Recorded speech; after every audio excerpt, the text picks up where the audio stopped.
Hey, Robbie. Hello there. I always rely on you to come early. At least on time.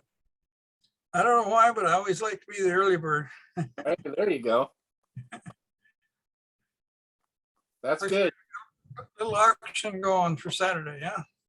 Looks like it, but Pat's thinking that he's worried that it's not going to go for anything. So, Oh, you're going for junk prices? yeah, he thinks it's kind of junky stuff. So I haven't seen any pictures yet, have you? No. But I'd like the tube caddies and the Sony, but I mean, just from what I can see. But if they're junk, right? Yeah, I'm gonna look through them and see what's salvageable. Maybe I can use something for parts. Yeah, that's for sure. You got your radio station up and running? Yeah, I had it running all day today. Cool. And as soon as I get my commercial license, I can go up a lot more power on it. Oh, cool. Go up to about 500 watts. Oh, right, that high, huh? Wow, that's cool. And I can probably go higher too, but I just figured 500 watts is enough. I didn't want to interfere with a lot of people's TVs. Some people around my neighborhood still got those old antennas on the roofs. So, Oh, but aren't they digital though? So, but it still interferes with digital TVs? yeah, the digital TVs I won't bother. It won't bother. My signal won't bother them. But some of these other people that just have their roof antennas, it might bother them. But I always tell them, just go to digital, forget about the antenna, get yourself a cable. Hey, Bruce. Good evening, all. Hi, Laz. Good evening. How's everybody doing? Doing fine so far. Looking away. Yeah. Yeah, just studying away till I can get far enough in my studies to get my commercial license. You getting to know more than you want to know? I think so. My wife says I'm studying so much, my head's getting bigger. Ah, Says, you're storing too much stuff. storing too much stuff, yeah. Well, when you got 500 questions to try to memorize it, takes a while. Yeah. Wow. So, but they make it easy under for the test. They only test you for 100. So, but my tester guy says you got to study all 500 of them because you never know what's going to come up. So how long is the test? That's it gives you an hour. An hour. Okay. Do 100 questions. But he said that if it takes longer, he said it doesn't matter. Yeah, he's pretty flexible. Oh, I see. Yeah. But he lives over here in Milwaukee, about a mile from me, so I don't have to drive clear across town, different places. So. Well, that's cool. Yeah. Yeah, he's got a real nice place. I was over to his house about 3 weeks ago, and he's got a nice little place in there in the back of his house where he does testing. He's got a nice big table there, and he says I can use my calculator as long as I clear the memory, for doing formulas and that, adding stuff, dividing stuff and square roots and stuff of that nature. So, yeah, a lot of the questions have a lot of formulas in them. Okay. Square roots and adding, subtracting, dividing, and multiplying. So, but I think I'm gonna do okay. I might miss a few because some of them have long answers. They got a sentence for an answer, and some of them just have numbers for answers. So, yeah, I think it's gonna go okay. Yeah, a friend of mine, Ken Seymour, he put me up to it. He says, well, if I can do it, you can do it. I says, well, I don't know. Well, we'll see. But they told me just keep going, don't give up. When we started need to haul a lot of stuff in the pear farm way, I went to get a CDL well, what did they call it then? I forgot what they call it. Anyway, to drive a semi. Anyway, I went into Beaverton and, oh, well, you got to take the regular driver's test over first. Oh, okay. Well, I didn't study for the driver's test, but okay. I passed the driver's test. And so then the CDL, chauffeurs, they called it a chauffeur's permit back then. Anyway, I go in to take that, and well, it's not on the computer. So it's by hand. And anyway, I go in there and this gal goes, psst, psst, psst, hey, if you need any help, just let me know. I've been in here 5 times. Oh, I don't think I need any help from somebody that's been in there 5 times.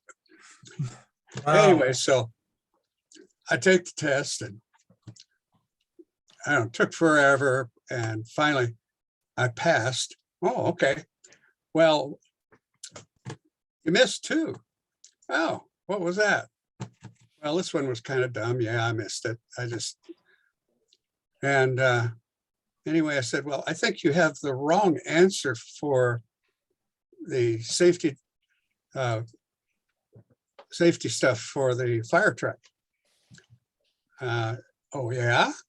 Yeah, well, I don't think you want flares in a gasoline truck. Oh. So anyway, they had the wrong answer on their test, but I passed it anyway. So then I'm waiting and waiting. They took my picture and finally I go up there and I say, hey, hasn't my license ready yet? Anyway, it was way over, my picture was way overexposed. So they had to redo it. So I go and they redo it, take another picture. And so I go up there and I think in 15 minutes they should have that. Well, it's overdeveloped again, but hey, that's good enough. And I grabbed the license and I went out. And I'm looking at the license. Okay, what tells me this is a CDL or a chauffeur's permit? So I go back in. Huh? What tells me? Oh, well, that's a regular license. Oh, crap. We're a bunch of dumb idiots. Huh? Anyway, the Beaverton DMV was something else. I finally did get my chauffeur's permit. But what a hassle. Maybe that D for motor vehicles means dummies. Oh, yeah. Wow. Well, what year was that? You got that? Oh, that would have been around 60, let's see. Around 1966. Yeah. Oh, okay. I think that's when the year when all the radio stations and all the broadcasters switched over from the old tube type equipment into the digital transmission stuff. So I think that was the year when they turned over everything to digital. Probably. Yeah.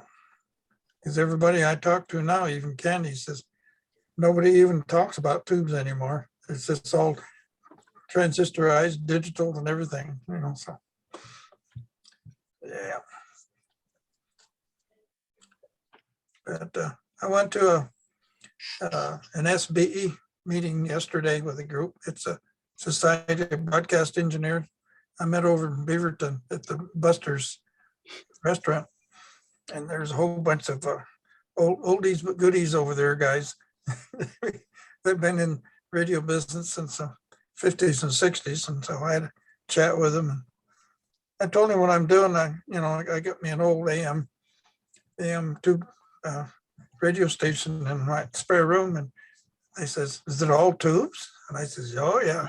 He says, oh, good. Tubes are good.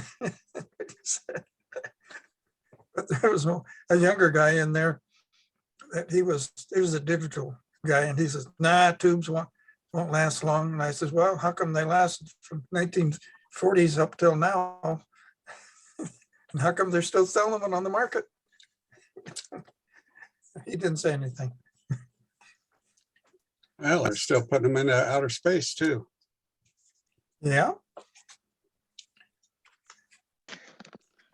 Yeah, speaking of that, remember that space shuttle that took up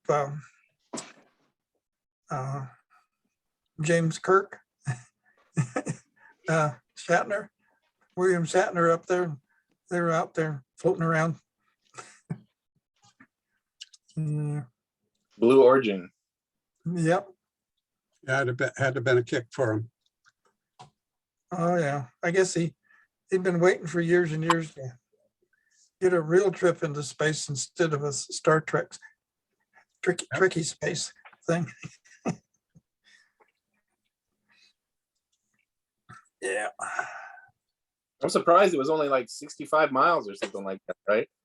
You go 65 miles straight up, you're in space. Yeah. It's amazing it they start floating, Mm-hmm. start losing gravity. Wasn't that just a suborbital thing, kind of like Alan Shepard in '61? They didn't even make an orbit or anything. They just went up into space and then back down. Yeah, I think less than so. 10 minutes. Just 10 minutes. Oh, it wasn't even 15.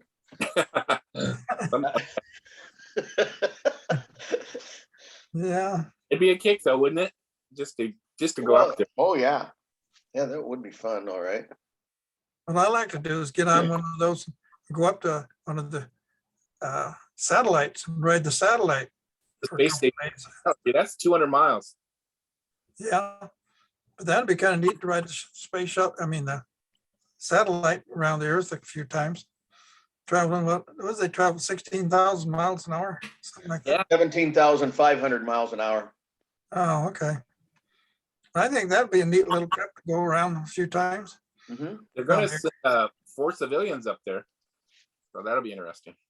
Yeah, That's that SpaceX. Oh yeah, SpaceX. They set yeah. up 49 more satellites this morning. But there's going to be so many satellites up there, they're going to run into each other. Well, that's what happened. A bunch of them fell out. They just fell out of orbit.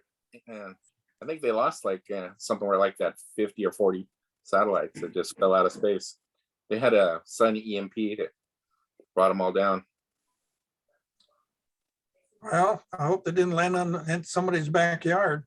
They say they burn up. They just totally disintegrate once they hit the atmosphere. Well, they just turn to dust. Huh.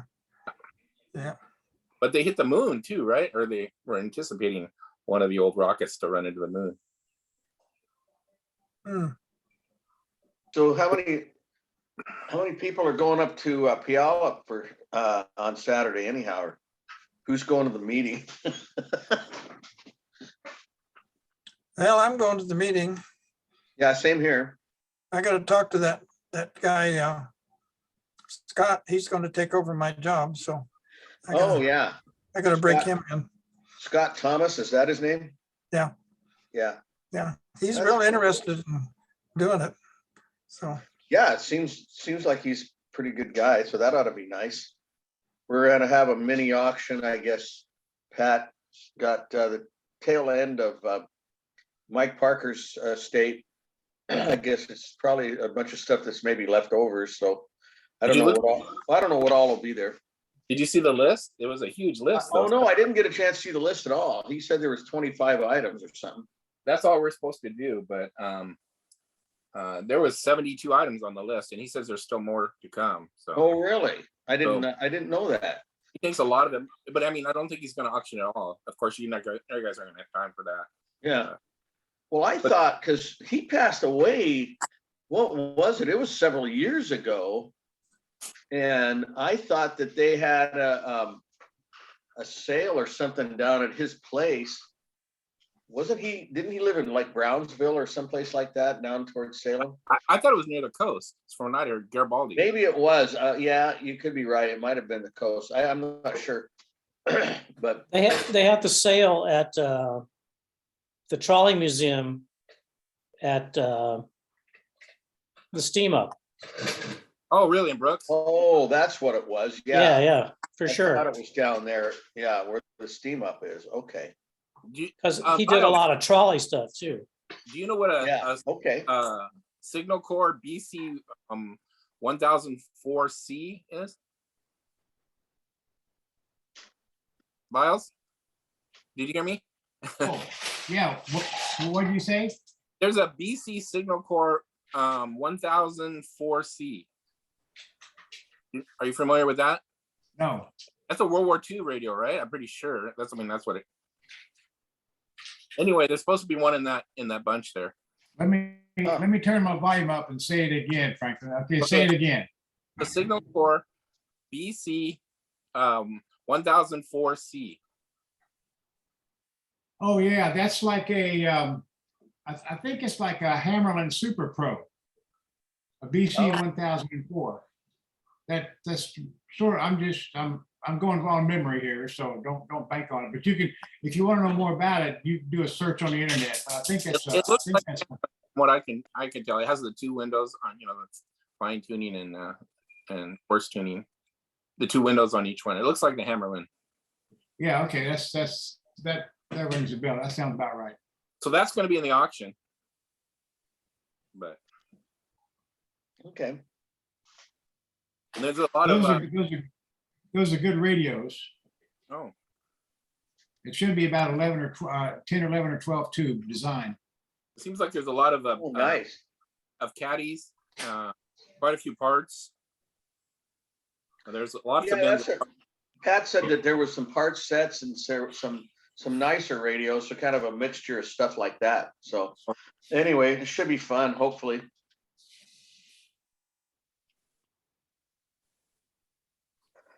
I guess it's Pat's birthday, so he might be here and show Oh, yeah, it is Pat's birthday. I wished I talked to him today, wished him happy birthday.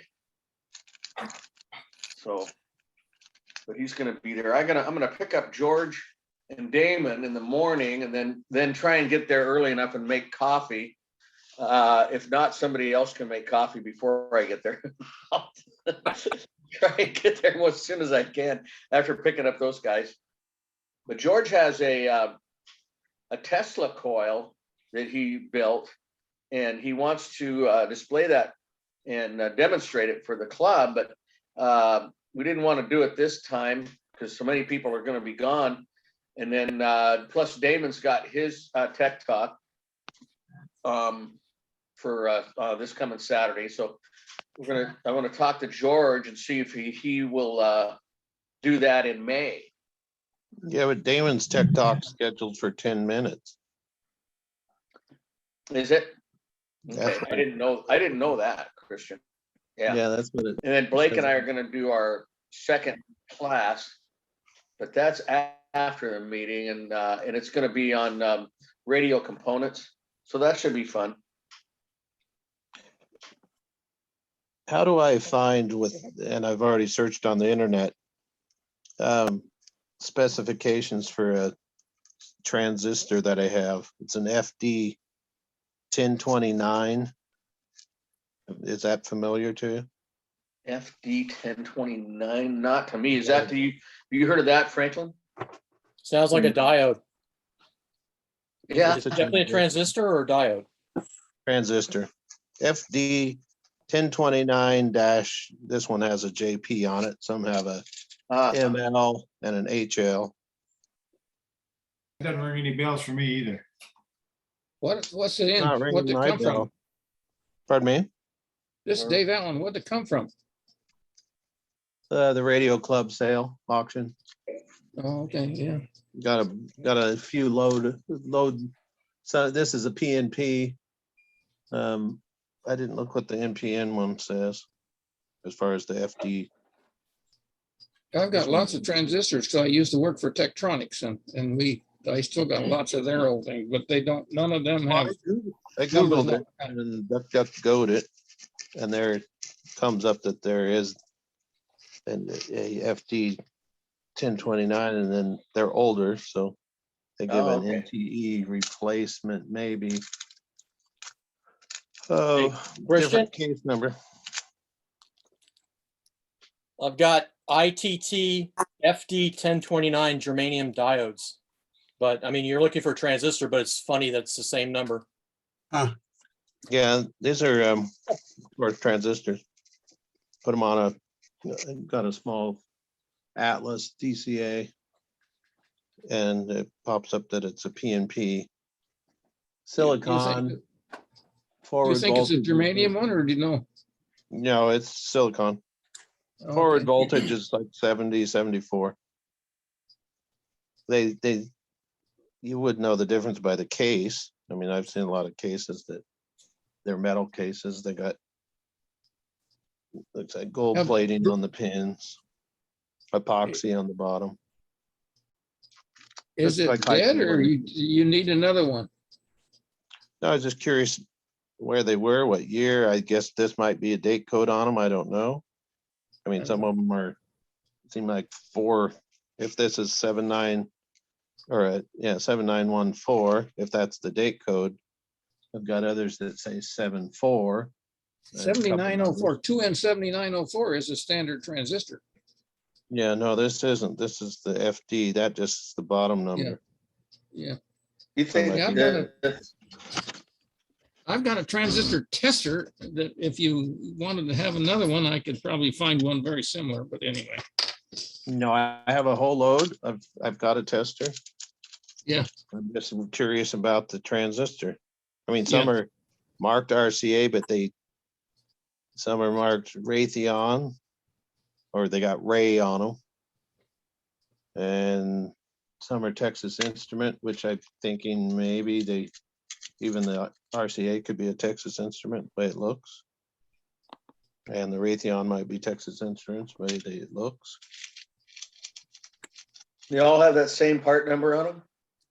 Yeah, it's the FD 1029, and then some have a dash, like this has an HL after the dash, some had an ML, one had a J dash JP or JN. And all very similar. Yeah, of course, I put them on a transistor tester because I'm grouping them for gain. But I was just curious about them when they were potentially made. This one even has a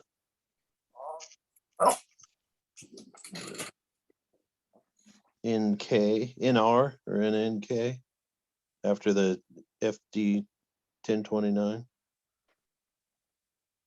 And it's got an RCA in it, but I don't, like I said, it kind of looks like the way Texas Instruments made some of their transistors.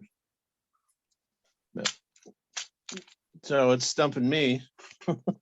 I can't, it's not on the Google, and I thought possibly it would be like in the RCA transistor manual, but I did a search on that and it came up 0 on the manual search. I assume that was the search for transistors in the manual on the Google, or found that on the Google. There's just so many part numbers. It's insane. Yeah, and then if it's a discontinued, or some look like they were for the military, but I don't know, because an FD 1029, some of them came up, they were rated at 180 volts. But couldn't tell you on these. I'm not using them for that, but I'm mainly using them for what they are and then the gain. I But- need silicon and then the gain. Anybody have British radios today? Is that what the theme is tonight? British radios? Franklin? Yeah, I don't have any British radio. I don't know of anybody that does. I have my Roberts, but I couldn't dig it out. It's stored away. I have a Roberts, Yeah. those little Roberts, and what's really neat about it is it's on a little Lazy Susan, so you can spin it around and get. It's a little portable Roberts 9-volt, those big 9-volt batteries on it. Hmm. No, Neat little radio with plastic capacitors, which is really plastic coated little strange little capacitors. no. Myron, you got to have a Roberts, don't you? Yeah, I thought we showed that once before. Yeah, yours Yeah, look- you might have. I think, yeah, you did, but I wouldn't mind seeing it again. I could dig it up, but I brought another couple of radios that are Oh. British, oh, Ooh. cool. if anybody's interested. Very, yeah, Oh. yeah, that'd be great. Well, hang on. Go ahead, put them on. Show and tell today. Does Britain have pretty good reputation for radios? Yeah, the Brits are smart. I know like the German radios were considered pretty, great quality. Yeah, I think Britain always put out good stuff. Yeah.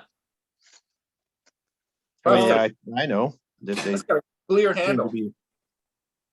an acrylic handle, huh? Yeah, That's nice.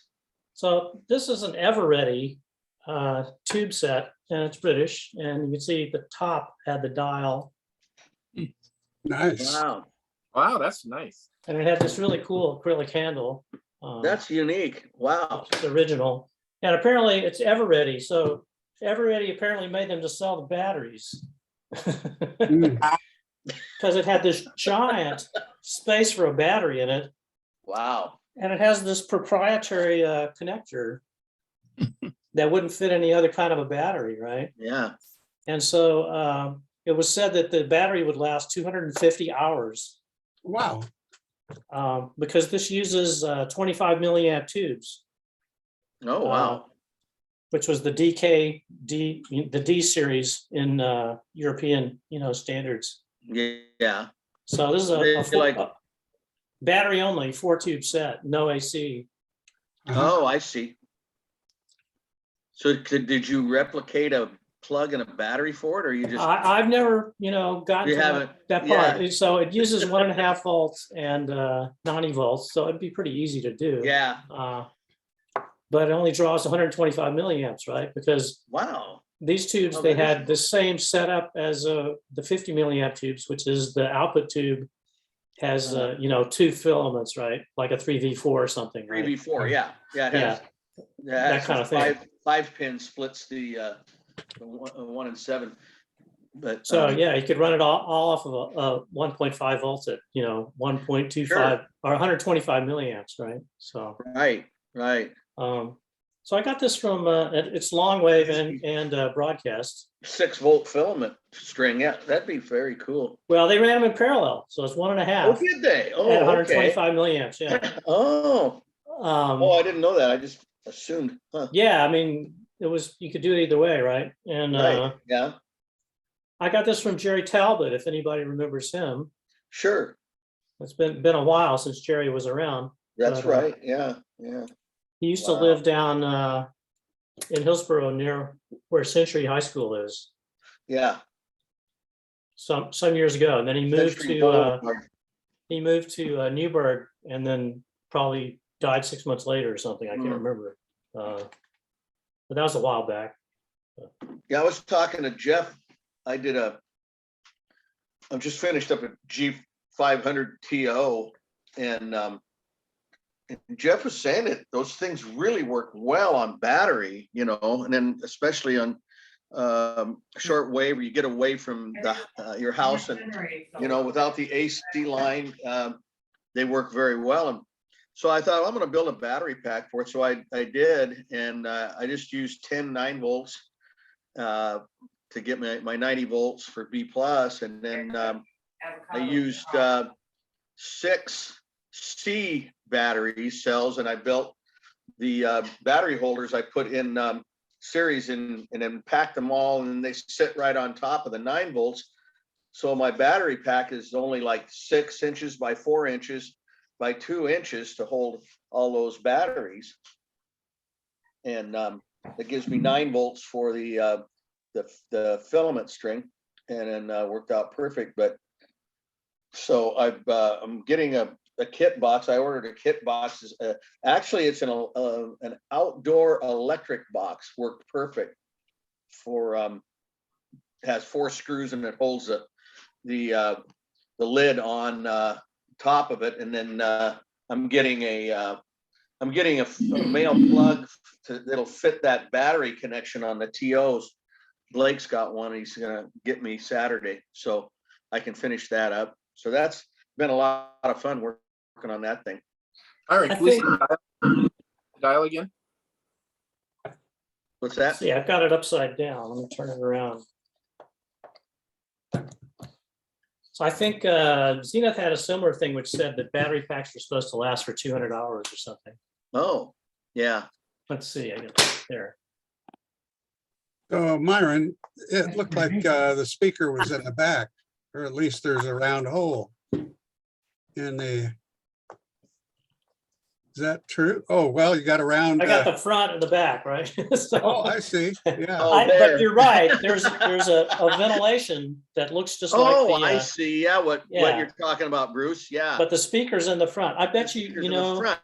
I bet you they used the same piece of wood Yeah, for there the you go. front and the Yeah, back. there you go. They just made a million of those. Yeah, They made them yeah. all the same. yeah. Yeah, that's right. So- You're right. So they Myron, had the yeah. cutouts for the speaker on the back side too. Yeah, yeah, that's exactly what happened. Yeah, So it doubles can see as it there. for ventilation. yeah, sure. That's kind of cute, actually. Smart I'll- manufacturing. That's cool. And did you hear that the BBC is starting English language shortwave broadcasts again? Oh, Oh, no. nice. They're kind of in the morning here because they're intended to go to Ukraine in the mid-afternoon or something, or at mid-evening or something. So Yeah, nice. I haven't had a chance because I'd rather listen in the evening, but that's they're on in the morning. So, anyway, I have one more. Okay, Oh, good. that's it.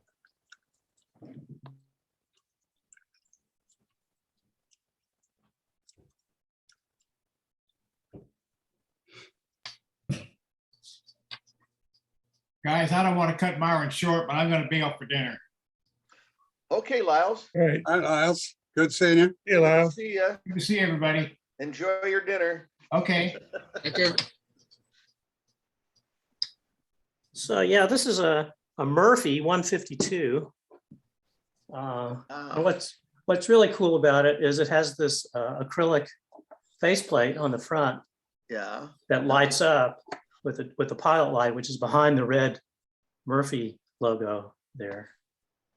Wow. So it's Bakelite, but you know it's not square or anything. It's got this rounded sort of offset bottom. And it's very, very stylish. That is nice. But just like the other radio, it has inside, it has the little British license on it. Mhm. It's just a little plastic thing you had to pay for in order to license your radio receiver. Oh, yeah. Yeah, and then So- didn't they tax you by how many tubes was in the radios or something like that too, or? I'm not familiar with, that's a possibility, certainly. I know they did that with, motor cars, and certainly the French were famous for that, right? Because the 2CV was rated 2 horsepower. Wow. But where they had sort of a liberal interpretation of what horsepower meant. But this is a mains radio, So- power cord. Uh-huh. So how is the dial floating out there? How is it suspended? It's just mounted on, so that these knobs have little rings behind them that stand it off from the rest of it. And then this top piece has a similar thing where the pilot light, like I say, is behind that little red logo on the top there. Uh-huh, okay. So it lights up this whole, acrylic piece here, lights up the dial. Sure. And I think this has a shortwave band as well as long wave. Long wave and looks like it's got what we call the police band. Well, it's 2.5 to 8. No, it looks like it's all shortwave. Yeah, it Actually, looks like it's short wave. Yeah. there's no long wave on here, which is Oh, kind of no long unusual. wave. Yeah. Oh, I see. Yeah. And then it takes it from 8, make it cycles up to what, 22? Wow. 22, yeah. That's great. It's a pretty cool radio. I don't remember where I got it, but I thought it was really cute. I've had it for quite a while. Do they still have AM over in Great Britain then too? This You is know, I AM. don't know because the digital conversion is done, you know, all Uh-huh. kinds of things. Yeah, One of the things I thought was interesting, I was looking at the data sheet on the little Eveready, and its IF was 470 kilohertz. Wow. Because of course, over there, everything was, I think the AM stations were 10 kilohertz apart, or at least potentially 10 kilohertz apart. Yeah. So they had a different IF frequency than we had here. sure. Wow. Kind of And what's interesting. the mains voltage over there? Is it 220? Yeah, in Britain, it's definitely 220. Yeah. They had these crazy outlets, the newer ones, where they're really big, but they have covers over the outlets. And when you plug it in, the ground, you know, it's three prong, but the ground prong pushes the window open for the hots. Oh, You really? can't stick your bobby pins in there. You know, kids can't stick the bobby pins. Oh, wow. And Yeah, they've had those for a long time. What did they use for tubes? Because in the United States, all the tubes added up to 110 volts, but do the heater voltages in the tubes in Britain add up to 220? Generally speaking, they would have transformers. Okay, Because if they wanted to sell them to export to the US, then they'd have to be 110. And so Yeah. I'm pretty sure this guy, yeah, it even says 9-250 volts. So and 40 to 100 hertz AC. So since it's AC, then I assume that there's a power transformer in here. It feels like it. It's pretty heavy. Yeah. And it says Interesting. royalty has been paid on this apparatus. Oh, good. What's the plug look like though? Well, this has just a regular old American plug. So I think somebody's converted it to 110. And I don't know if you have to change the jumpers on-side or, I just haven't opened this guy up because it's so cool. Yeah. Didn't want to mess with it, right? I remember I did a Japanese radio that was made to sell for export. And it was, it had the fuse switch, where you take the fuse and you switch it over from one connector back over to the other, either 220 or 110. But it had an auto transformer in it. And what was really interesting was that on the secondary of the transformer, then they took and they ran the tubes in a series filament string off that transformer. Instead of running them like normally when we have a transformer, the tubes are in parallel and all that, but not this. It just ran right off the transformer and ran a series string through the filaments of the tubes. And then, but the voltage was always the same, whether you were on 110 or 220, because it was center tapped on the primary, see? So it didn't matter, but I just thought that was really interesting. And instead of having filaments in parallel, they decided to come right off that auto transformer and run them in the series. It was a little bit different, but it played great. And of course, like you guys have pointed out about auto transformers, is that doesn't have any isolation. So the chassis can still be hot, right? Yes, it could be.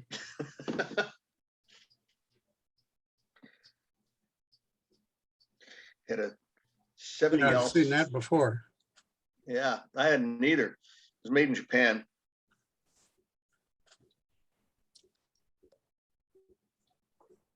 Well, the one I saw was German, where they had the series string after the isolation. Well, not the isolation, the auto transformer. Yeah. And which one was that, Bruce? It was a German radio. Oh, German. Yeah. Yeah. Was it made for export to 110 or 220 or not? Well, it had the jumper on the auto transformer, so yeah, it must have been. Must have been, yeah. Yeah. Yeah. So as a newbie question here, auto transformers are still a transformer, right? Even though they have a swiper that actually adjusts the voltage, right? So you're actually using the transformer, but using a wiper to determine the voltage, right? That's why you have why it's not isolated, right? Because So it's basically a primary that's wound around a metal core or an iron core. and then you tap off of that. And so the thing about that is that depending on where you tap, you can get a lower voltage. And if the auto transformer goes, if the transformer winding goes past where you've hooked up the B plus or the, you know, the hot lead, you can get more voltage. So you can actually take, you know, like 100 volts and then an auto transformer, and then you can go up to 140 volts or something like that, depending Oh, on yeah. how it's wired. If it's wired, you know, so that the hot is all the way across it, then you can't go high. But if it's wired down some, then you can go Yeah. above the Sure. actual voltage that you come in with. Oh, it's very excellent. You do that. Yeah. Yeah, if you just hook them up the other way, there's another tap there. And so you can compensate for low line voltage back in the day when, you know, you had low line voltages and stuff like that. Yeah. We're actually doing the opposite here, right? We're trying to lower the voltage a little bit. So. Yeah, pretty much. Yeah. Yeah, exactly.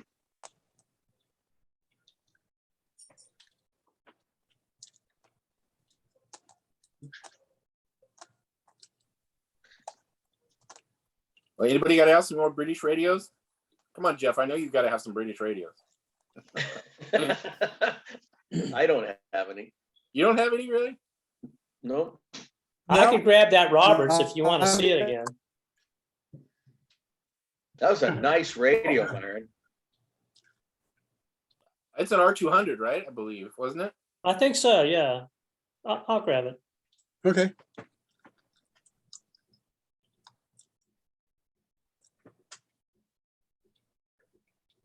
I didn't even know Everready was a British company. I didn't either. Or maybe they were a Learned British, something today. they had a British affiliate over there or something like that, and then they decided to make radios. That's kind of interesting. I know there's some Yeah. portables out there that are really Maybe nice. they wanted to boost their battery sales were weak over there, so they decided to start building battery radios over in Britain. I don't There know. you go. They Yeah. built them, or if they had to build them. Yeah. A lot of times they have somebody else build them for them, right? I mean, Yeah. Yeah. Who knows? Could have been something like that.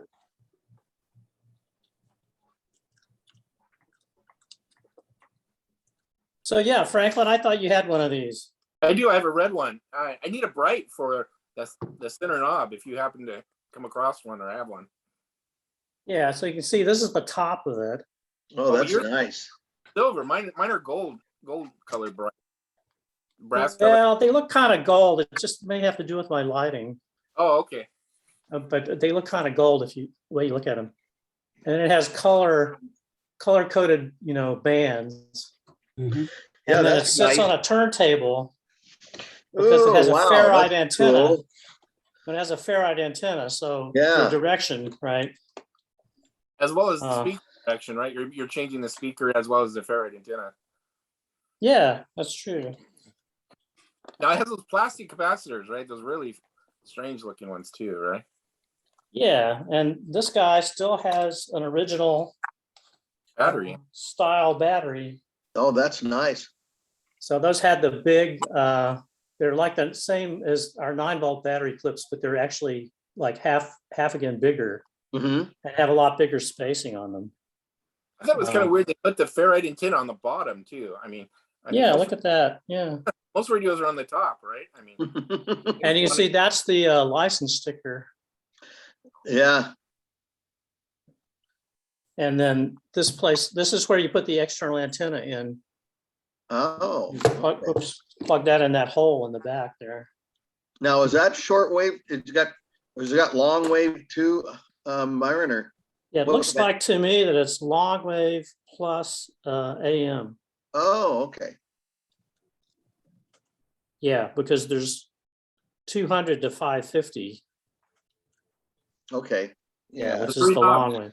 that would be Three long knobs. wave, yeah. way too, right? I mean, that's a selector knob for your bands, volume, and then tuning, right? Yeah, tuning in the middle. And then a selecting knob for the bands.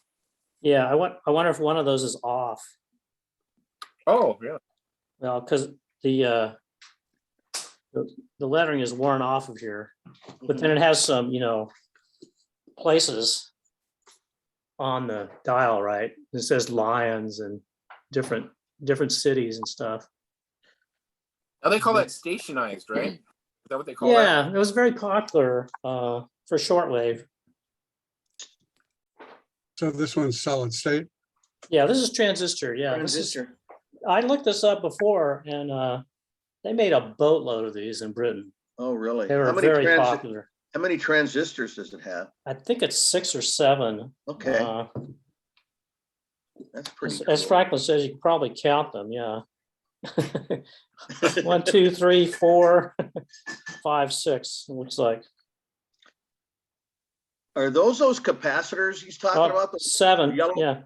the 7 red- transistors. You see those red guys? Those Yeah, are look at that. capacitors. Wow. Yeah, and so they have connections on both ends. Yeah.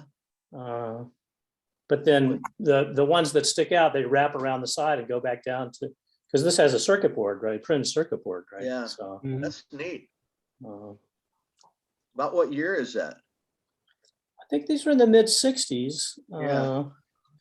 You know, the Brits were behind us in general. I mean, that's that tube radio, the Everready that we saw.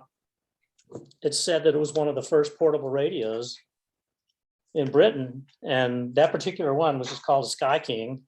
There was also a Sky Queen and a Sky Buddy, I think. Yeah. Just in different cabinets. But the first one came out in 53 and the Sky King came out in 56. So that was, that's pretty late for, in the US, we had portable radios after the war. Sure. And even some slightly before the war. Yeah. But the Brits, they protected their industry, and so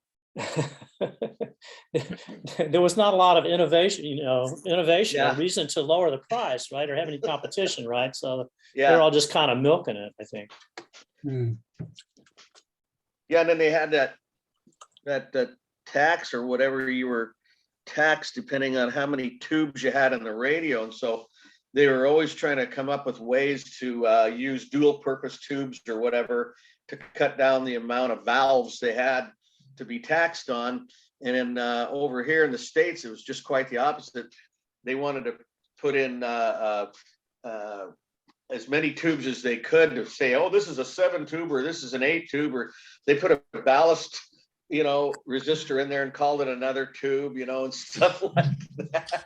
But in Great Britain, it was just the opposite, Oh, yeah, we've had the tube wars here, and then later we had Yeah. the transistor wars, Right? and then later, Intel had the megahertz wars.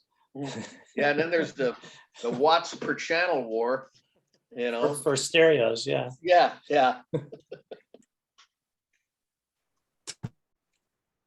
For sure. I think we talked about this before. So the Brits, at least before World War II, were protecting their own tube industry. And so imported tubes were really expensive, and therefore imported radios were really expensive. So you pretty much had to buy a British radio. And then at some point, Philips, who was the big tube manufacturer, Mhm. bought a plant in Britain that was a valve manufacturer. Oh, And unknown to the British, they just took tubes from Eindhoven, which, in the Netherlands, shipped them across the channel, took them to that factory, and rebranded them as made in Britain. They just put stickers on them. So they bought the factory just so they could rebrand the tubes, basically. that's funny. So Everready is actually just a brand, or Everready Britain is a special branch of the Everready company, right? That's what. Yeah, it was, yeah, because I don't think they ever made radios in the US. Well, Well, I they know say, portables, like plastic portables that say Everready on them. I don't know. Yeah, I was just gonna say, I think Oh, Radio really? Shack sold, Yeah, but I wonder or who made them. somebody sold Everready Myron, do you know if they actually made them? transistor radios, didn't they? Yeah. Or did they have somebody make it for them? Have you done any research on that? Who made it? I've never seen any American, transistor Everreadys, but my guess would be, they were made by somebody else in Japan or, Yeah. It was a hard plastic case. I know I saw it. Lenny has one actually I think it's on his website, but yeah, It's red and white one. clearly they, in this case of this radio, they were just into selling the battery. Yeah. And, I think Zenith had that too for the transoceanics, which was that big battery pack was because Zenith had a thing that said your battery pack should last 200 hours or 250 Yeah. hours or something like that. So they had to be pretty big, and they made a lot of money selling those things. Yeah. Of course, I think, yeah, and we talked about this before, I think that they did that when they came out with the radios with the miniature tubes, because the batteries would last a whole heck of a lot longer than the ones with the loctals or in them or octals, either one. But I've yet to see an American set that had those 25 milliamp miniature tubes. Oh, wow. They're Yeah. all Because, German or British or, Yeah. Something like that. yeah, what are Because the, I think we went to transistors here about Yeah, the same I think time as those so. 25 milliamp tubes came out. yeah. And what are the, I wonder how fragile those 25 milliamp filaments are to shake and shock. yeah, Good question. Yeah. Because you look at the 50 milliamp filaments, and they're pretty fragile on their own. well, they are. You can, Yeah. I mean, it was Philips who made those by and large. Oh, the birthday boy's here. Yeah, happy birthday, Pat. oh, here you go. You want out? Oh, thanks. Sorry I couldn't join earlier, but all the birthday plans were planned ahead for me, and so I couldn't get away for the meeting. Well, Did you thanks get, for joining us. did you get 2 pieces of cake, Pat? No, I got, you know what marble cake is? So it's more like a piece of bread. It's marbled cake with like vanilla frosting. Oh, wow, that sounds good. If Looks it's like got that- lots of sugar in it, I like it. It looks like Catalan. Oh, yeah. Yeah. Catalan cake, huh? That's pretty funny. Yeah. Jeff, did you have a radio? I've got a crystal detector from There we go. RI Ltd. Oh, Out of cool. London? That's British. Let's see if I can get it. I got bad lighting going on here. Pretty good. Oh, sweet. I don't know if that's too bright or. Not too bad. Well, Can you tilt it up a little bit? go up with it, Jeff. There we go. Lift it up, yeah. Yeah. Oh, nice. Is that just Wow. a detector or very does that cool. have a tuner in it? Yeah, it's a detector and underneath is a variometer. Oh, okay. It's a real simple design. 1923. Nice. Got the original rock in there. Yeah. That's Cool. cool. A big one too. That is really neat. A nice tuner on there. Cool. Okay, there's a tuner. And then this is basically, I don't know if you can see that. That's the circuit. It's real simple. Yeah. It 23 is- looks like that arrow with a flat bar is more modern than the 20s. I didn't think that. No, they no, I used put that in there. symbol. Oh, you Yeah, did? this, yeah, I did that. Yeah, Okay, yes. yeah, you're right. They didn't use that symbol, the diode symbol, huh? Right. I don't think they had a symbol. they for didn't. Crystal. Oh, And then I got- 23 isn't 23 like really super early? Yeah, this is super early. They just usually the early crystal sets were variometers.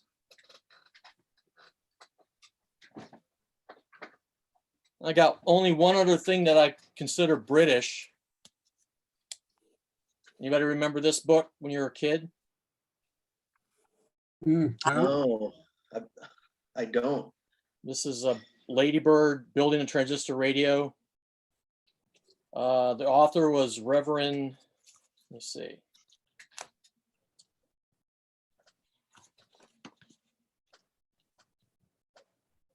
I don't have the author's name right here, but anyway, this was a real popular book in Great Britain in the early 70s, 71, 72. It was basically how a kid could build a transistor radio.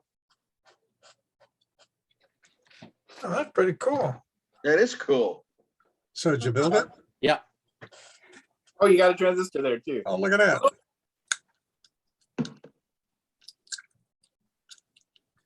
Nice. Oh, yeah, oh, that's great. Oh, that's cool. A It's breadboard got transistor radio. three Yeah. molar transistors, OC71, there's two of those, and an OC45. And the germanium diode, a Philips OA79. Jeff, I smell a Those are tech talk. 9 volts? That would be a perfect tech talk, Jeff. Yeah. And then the transformers in Eagle, which is a British, everything here's, even if you look at the Jackson Brothers, I think they call them polycons. Oh yeah, that's cool.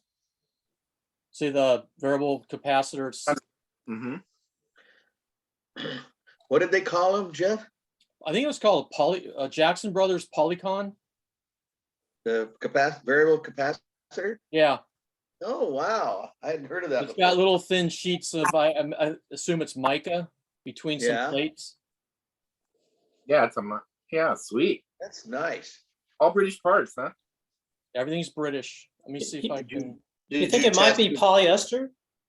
it could be polyester. Yeah, it might be. I think that's what the Japanese were using at those miniature condensers. Did you test the transistors? That's the transistors? Yes. Yeah. What kind of a place? That's It's a nice. regenerative radio, so you have to tweak it for each station. It oscillates. You play around with it, it sounds good. That's pretty cute. Yeah, it's nice Yeah. craftsmanship on that. Very Thanks. nice.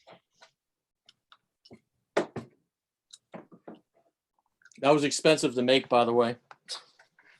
Some of those parts came from England. Yeah. Oh, How long did it take you to source the parts? A few months. Hardest part is that Jackson Brothers condenser. Hmm. They don't make those anymore. And I was able to actually, the factory had spare parts laying around, and they actually built one Oh. just from some of the spare parts. Really? Wow. They said, this is the last one. Unless you can find something, used or something on the market, but Yeah. Well, how. That's a neat that's project. Very nice. brings back your childhood when you do that. That's really cool. yeah. You can't get your own British radio, just make it, huh? Yeah. I actually have one more thing that I guess would be British, and that's it's a Norelco electronic kit, but Norelco is a North American division of Philips. But they had these in England too. Let me see. This is actually when I was a kid. This was my first introduction to electronics. So it's probably the 1965. I was like Oh, wow. 7 years old. Look at that. You guys ever seen that kit before? Isn't that, no, I haven't. That is cool. Yeah. So they have a bunch of parts and different. So this was my favorite project, was a three transistor radio from that kit. Oh, look at that. That's cool. Yeah. That is. I even see those remember those batteries, the 4.5 volt flat terminal? Yeah. So inside is just some AA's. There's a company on eBay that sells these replica battery packs. They're actually plastic and they have a little lid that flips open. And the reason they still make these is there's some old clocks that still use these batteries. Yeah. And in the back of the clock, there's a compartment that's just the right size for one of these batteries to fit in. So they make these replica battery packs, and you flip the lid open and you put in the AA's and then insert it in your clock. Be dang. I took these Wow. and I found labels on, Isn't that nice? put the labels on to make it look like period. Authentic. Wow. That's very cool. This actually works really good. I'm surprised for local stations. I had forgotten the 9 Lives cat logo thing. Oh, yeah. I was gonna ask you on your Ever Ready Radio, how many lives it has left. Yeah.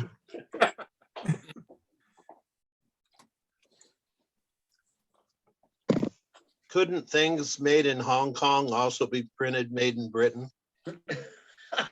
Probably. And I think I've got some Japanese tubes and they say Great Britain on them. That probably helps sell them. I do like the Japanese did after World War II. They took this town, it was a manufacturing city, and they changed the name to USA. It was spelled USA. And they started shipping stuff over and made in USA, you know, and then United States, they caught wind of it. Didn't take too long either, and they forced them into they got some lawyers and forced them into saying it was made in USA, Japan. But they tried to get away with it. That's being real sneaky. Oh yeah.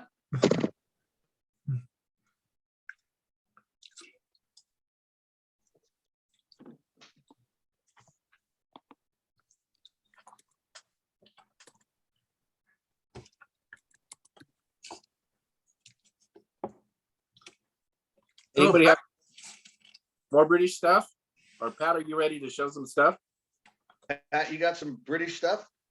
No, I don't have any British stuff. All I'm doing is I'm trying to hurry and get some kind of inventory done for the auction. And so I'm just taking pictures and labeling and all that kind of stuff, you know, trying to get that done while I'm listening to all you guys. So, Wow. you know, I'm thinking that a lot of this stuff we should just throw on the free table. So we're limited to about 20, 25 items. And I think if we clump a lot of stuff together, we can do it. But, you know, Why don't you show real quick? oh, you want me to show stuff? Because I'm on my computer right now. What I'd have to do is switch over to my phone. Yeah, just use them both and just turn the volume off on your phone, and you could just say talk, and then unless it's in the garage or something, you want to go to a different location. Well, it should be okay because it's on my phone. Let me just let me cut the on the computer here. Oh man. You guys can talk about something else. Well, you know, that Pat guy, How's Warren doing today? Just fine, just Oh fine. yeah. Are you ready? Are you feeding cows now? Oh, yeah. Good. You're all healed up. Oh, there's You're a few ailments yet, but Good to hear. Are you gonna come down to our meeting in May? George supposed to bring his Tesla coil. we'd like to do that for sure. Yeah, that'd be great. That'd be fun. What's that radio above you there, Warren? Is that a Zenith? Yeah, that's one that Pat Richardson sold me years ago. Oh, Kind of hard to see. yeah, This is a Spartan cabinet radio. Probably can't see it too good in there, but something I've had for a while. that's nice. It was in my mother-in-law's basement. It looked black. It didn't have any parts in the inside of it. And one of the swap meets up in Seattle, I found the guts to it. And Really? Well, you were lucky. No Got kidding. to put it back together. What brand is it? A Spartan, Oh, Spartan. Oh, yeah, yeah. like an 801, I think was the number. I can't remember just now. It looks pretty early. Well, it's got the doors on it and everything. Yeah. Carved wood doors. Look at that. That's a neat design. Really nice, yeah. This thing was totally black when I got it. Wow. I used Murphy's soap, Yeah. just washed it down, and all the black came off of it. Really? Wow. And then I just used a clear finish on top of it, to kind of keep it that way. Yeah. What do you think the black was from? Was it from fireplace smoke or just? I don't, it's so even, it's like something on the finish that it deteriorated or something. Oh, really? It's like the shellac deteriorated, or? Well, it didn't look like that heavy of material, it's so thin. Huh. Whatever kind of coating was on it. You think somebody maybe wanted it darker? Can't imagine they would. Too Well, nice this way. It's so nice that way, yeah. But I noticed that one of the real popular things to have darker radio. I mean, a lot of darker furniture. You know, that was something they did in the. Well, that could have been. To me, it didn't look normal, but There's some kind of mold. Oh, I didn't think about that. That would be a possibility too, huh? Yeah, maybe some black mold. It kind of reminds me, remember there was a carved radio inside the house in Crawfordsville? Oh. Does anybody remember that? It was, Yeah, I remember it that. was similar to this, but you know, I don't know if it was exactly or not, but it was elaborate like this. Of course, they wanted an arm and a leg for it, but Yeah.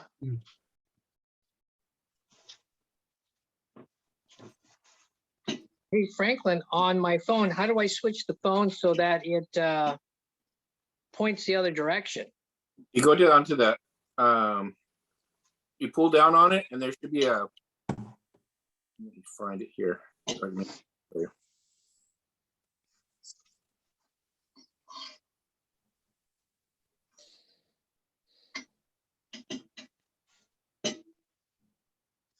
Well, let me turn the camera on there.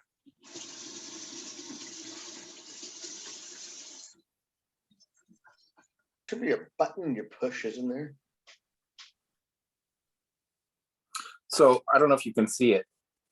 There's a screen view. So swipe down twice on your phone, and there's one that says screen view, and that'll flip it back and forth. You have, or I can just show you on your camera too, actually. So it's this one right here that should flip it back and forth. So the symbol is a circle with two arrows that flip back and forth. Do you see any of that? No, You have a Note 10, right? I have just A52. Oh. Crap. No, if I swipe down on it, it doesn't do anything on the. On the Zoom? Yeah. If I go to the right, I get, you know, I can page through the people. Okay, there should be a camera with a double circle. Is it on the website? Come on. Yeah, it's right. It's right here. I don't know if you can see this. On my desktop, you see it right about there. There's a camera thing right there. On the telephone. Yeah. Do I press that thing? On the telephone. Okay, it says video call effects, background, none, blur, color, image, or settings. Okay, that's your that's actually your filters. So that's not the one you want. Okay, crap. You got a Samsung or an iPhone? I got a Samsung. It's an A52, so it's a newer one. They just came out not too long ago. So, crap. On my Samsung, there up on the upper left, there's a picture of a camera, and an arrow one way and an arrow the other way, up on the upper left corner. I don't.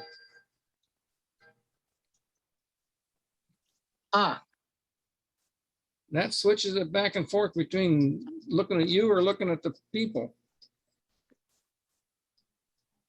Darn it, it's not seeming to work.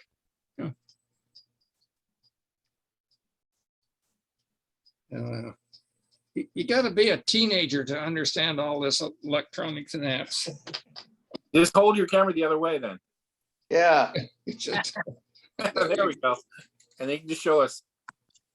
All right, well, you want me to look, frankly, you want me to go through it then? Yeah. Okay, I'm starting over here. I don't know, you're gonna have to tell me up or down, but I just started taking pictures. So like one is this Heathkit audio analyzer and two is Heathkit transmitter. Number 3 is going to be a tube checker. So let me swing around here. You're still on the Zoom camera. Well, he's got I two going. I got two sessions going, one that says Pat and one that says Pat's phone. So I'm on Pat's phone right now, wandering around. So there's like, we're gonna group all 3 of these. There's a Zenith chassis underneath these 2 on top. So there's probably gonna stick all those together. And then I combine all the resistors into one lot. And here's looks like a Sylvania tube caddy, but it's just full of stuff. So that'll be an item. And there's another tube caddy, and I don't want to open it. It's full of junk. There are some tubes in there. I found another box and it says tubes, Hammond assorted some NIB. This is from Mike Parker's. So whatever a Hammond and assorted tubes are, they're in this thing. I just throw them in there so we kind of combine everything into one lot. They're probably from that Hammond Organ company. Oh, okay. I don't know what this thing is. But we may have to group some of these items together because I don't think anyone wants, looks like a 12-volt power source. That's power supply, yeah. Okay. That's what it is. And then in here, we got a ton of stuff. This looks like a Heathkit receiver. is that a receiver or signal generator? No, it says it's a receiver. Oh, okay. I think that's So a that- GR51 or something. Yeah, So so that one, Oh, I see. we might put that by itself because people might want to bid on that, but I have a hard time figure out which, I don't have any idea if any of this stuff is worth anything, but we may have to, just for time, a lot of this equipment, we may have to, sorry, Mike, but we may have to bundle it together. You get one up there and a dozen bids, then just start adding to it till someone bids on them. Hey, Pat, that Heathkit receiver, put that on its own because that's a good item. This guy? Yes. Okay, can do. We'll do that, Jeff. Yeah, I'm good on that. Unfortunately, Brian is probably going to Puyallup, right? Yeah, I called him up. I told him there's going to be a lot of Heathkit stuff in there. He says he probably has it all. And, we can bid for him if he, well, we'll have the pictures and the list out before Saturday so he can go page through it, look at the pictures and determine, what he wants to bid on. So, more test equipment. There's a lot. This looks like a battery set, chassis, and here's a speaker, in wood, which is probably not worth anything. There's one thing here. I thought maybe Christian could understand what it is. It looks like a power amp, but I'm not sure. It's got Leslie on it, so I thought maybe this might be a tube amp for an organ. What's the tube, do you know? Well, this one right here looks like a 56. Yeah. So I don't know, Christian, does this look like some kind of a tube Like a preamp for an organ or something. Yeah. So it says that. So I don't know if we should put this in a free pile or if we should just put it in an auction or whatever. I'd put that in an auction. Okay. Yeah. Sounds good. And rather than bid on these all together or individual, I thought I'd just throw all of them into one lot. What is there's- that stuff? Well, Bunch of Well, the parts. Yeah, just but parts. just tons of parts. There's, I don't know, did you guys get the list from the Excel spreadsheet of all the, like the 72 lots that are in this thing? Nope. No, No, no. Okay, I'll have to send that out right away, you know, but you know, there's like resistors, pots, coils, you know, dials. I mean, there's all sorts of junk in here. I just thought we'd just display it and say one lot for everything, because we've been getting so much of this stuff. I think it's kind of hard to get anyone to bid on it. we'll just bundle it together. That's what I'll do, or we can do, Pat. Okay, sounds good. But So how many lots are you going to put up for auction Saturday?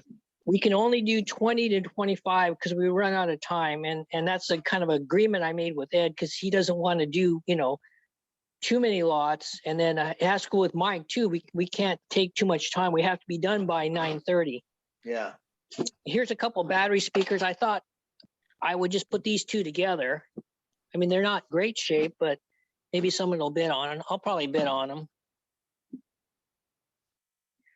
Or, oh, here, this is a radio that maybe Franklin will want, but it's in really bad shape because it's got a cracked dial. There's a chip here and there, and you know, maybe for parts, Yeah, it's a good part set. or maybe should we just throw this in the free lot? What do you guys think?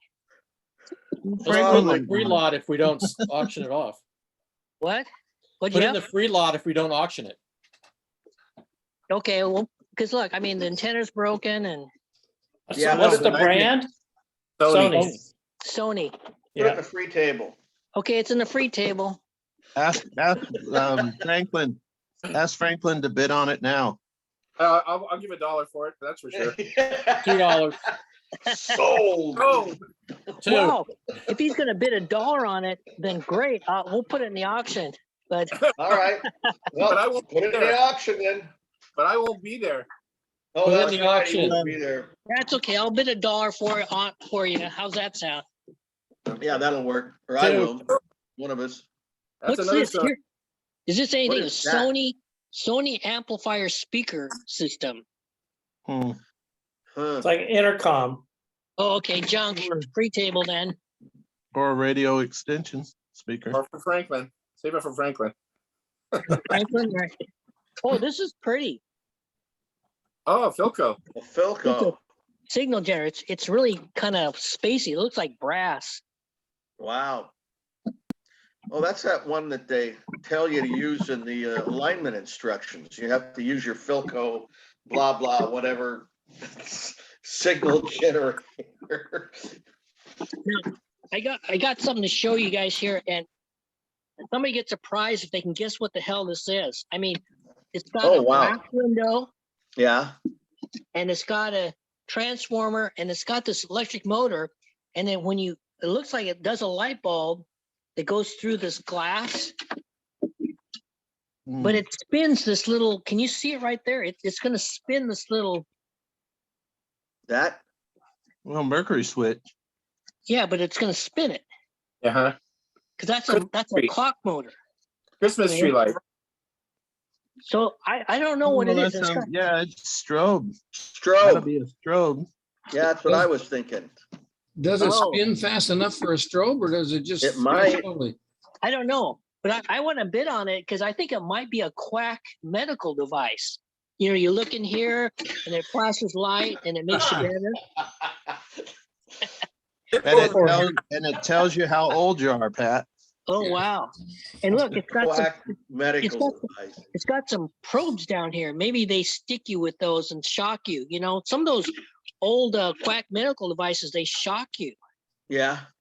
Maybe So you I'm can- wondering if that's what this is. Maybe they hook you up. One's a ground, the other one's kind of insulated. So they hook you up to that. It spins this, it flashes a light, and maybe it shocks you. Well, maybe it makes your hair grow better. What's Oh, that? yeah, I What's need- that? What's that on the top when you had it open? What's that on the top? The thing? No, that's the bottom. Oh. What's on the top? That's the right. Go What's on straight the- up to the top of it. Oh. Yeah. There, Oh. right there. That switch. I have no idea. What's on the other side? Looks like fuses. Hey, who wants to be the guinea pig? We'll hook them up to this and turn it on. This is on the bottom there. And Who's ever, hook it up to who's ever bald. And it'll tell you how old you are. Whoever wins the bid on it has to be the person to demonstrate it. Yeah, Okay, well, this will be interesting. I'm gonna put this by itself because I definitely want to bid on this, but just Okay, well, because then it's, you could be shocked by it then. I don't know if I want to do that. It'll be good for you. Go for it. Oh, Yeah. all right. I think that's what my wife would say. Maybe Yeah, it might it'll make you, if it shocks you, it might make you younger. Well, it'll test your heart out. Sounds good. Be like an ozone generator. Yeah. And we got 3 cases of pop. Do you think anyone will buy this or should I just dump them? What kind? How old are they? Look old. Yeah. Coca-Cola. What's the brand? Coke. Coca-Cola. Coca-Cola? That's worth Yeah. money. I think Yeah, that unopened. Are they 10 ounce or 6.5? These 6.5 for that one. That's a gold mine. Yeah, that's a gold mine right there. It is. 1997 Christmas. Well, somebody will bid on. Good. 8 fluent ounces. Okay, I'll just put them on there, and we'll just maybe you can make one lot. Somebody will bid on it. What's the light colored one? But which one? Not Coke. It looks like it's a light colored right there. This Yeah. one? Yeah. Heco in Honduras, whatever that means. And made in Honduras. Oh, Oh, Tropica. Yeah. try Maybe it. tequila. okay. Well, okay. I'll just drag these in, and we'll get rid of them. So if somebody will bid on. Mel Sutton might want them. The Christmas issue. Oh, okay. Well, this one says Greece on it. Oh, they're international then. Or those are. Oh, okay. Oh yeah, see, they're all international. I've got a Jap- Brazil. Yeah, How old did you say they were? 97 for this one. Oh, okay. Well, that's all right. Oh, this They- one's for a Olympic. bottle for a Like that thing.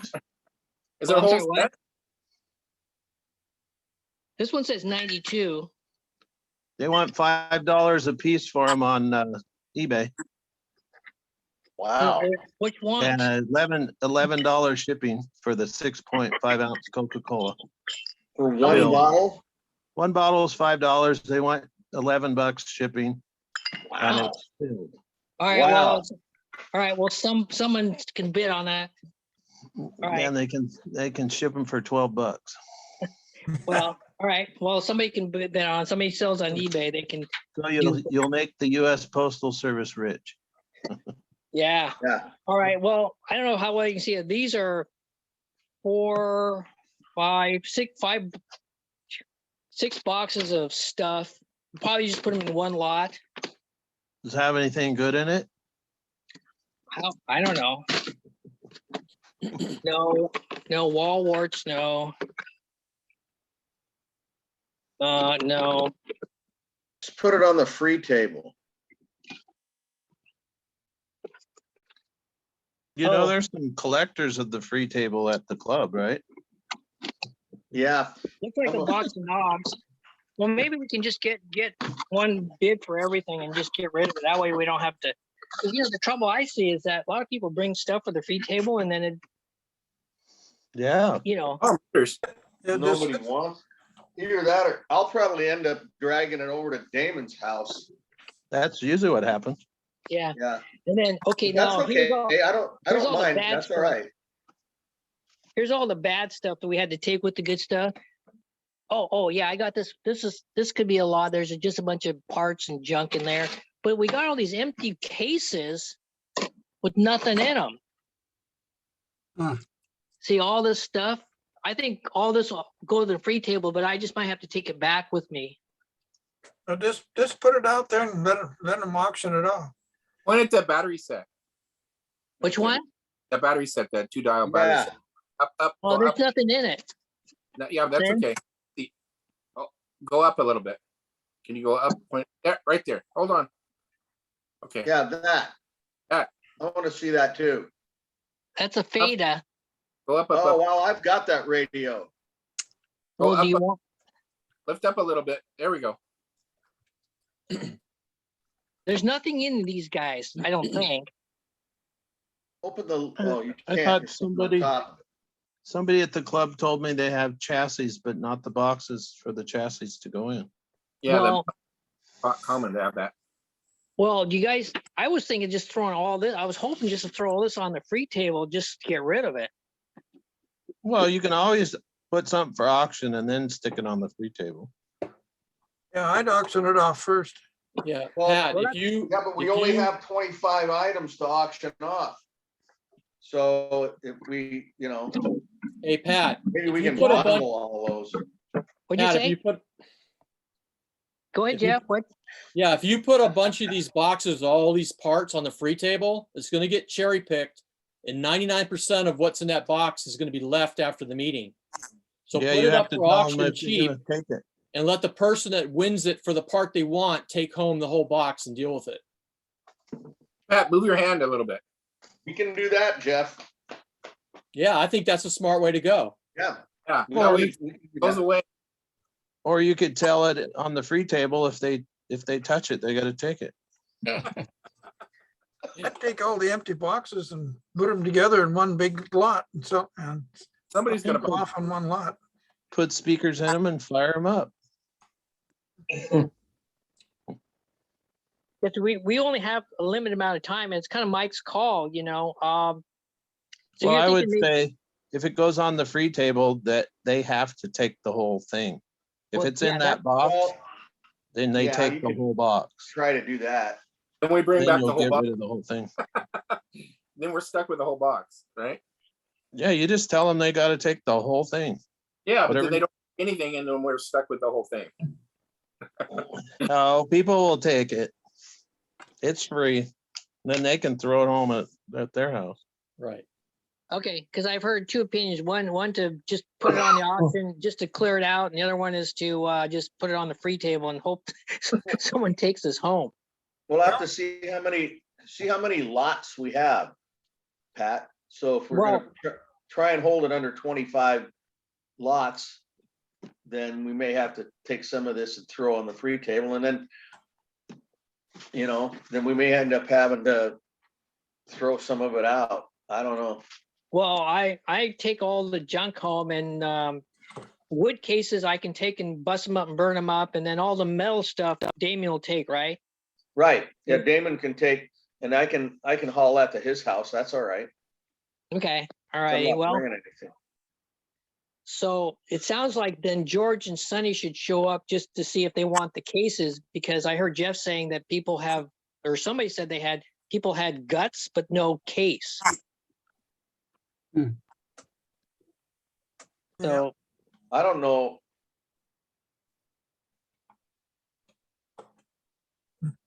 They might have one specific radio that they have the guts for and no case, but Oh, is that signal core? yeah, I think the last one we gave to Damon, I think he took it home, but we might put this on the auction.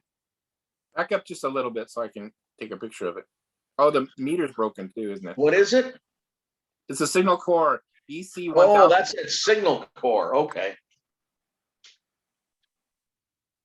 Well, guys, I'm gonna bail out now.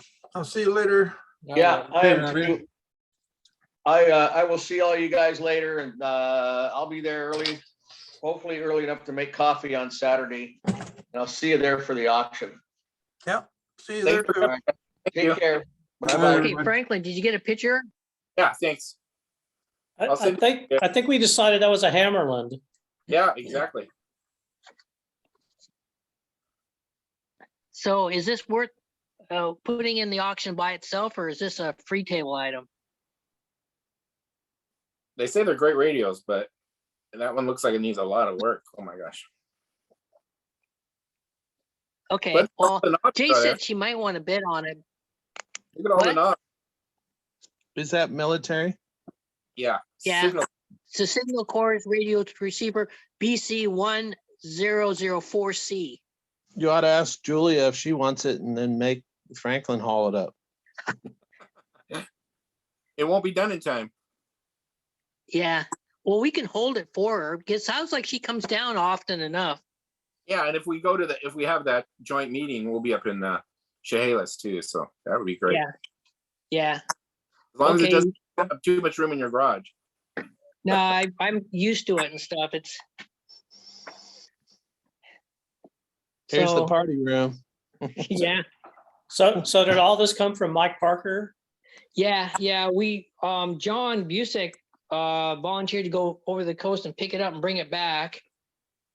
And this is only about half of it. He can only fit in half, so we still have the other half to pick up, and it's going to be more the same thing, I think. Just Oh my stuff. gosh. Well, there might be all total maybe $50 worth of stuff, maybe more, maybe 100. I don't know.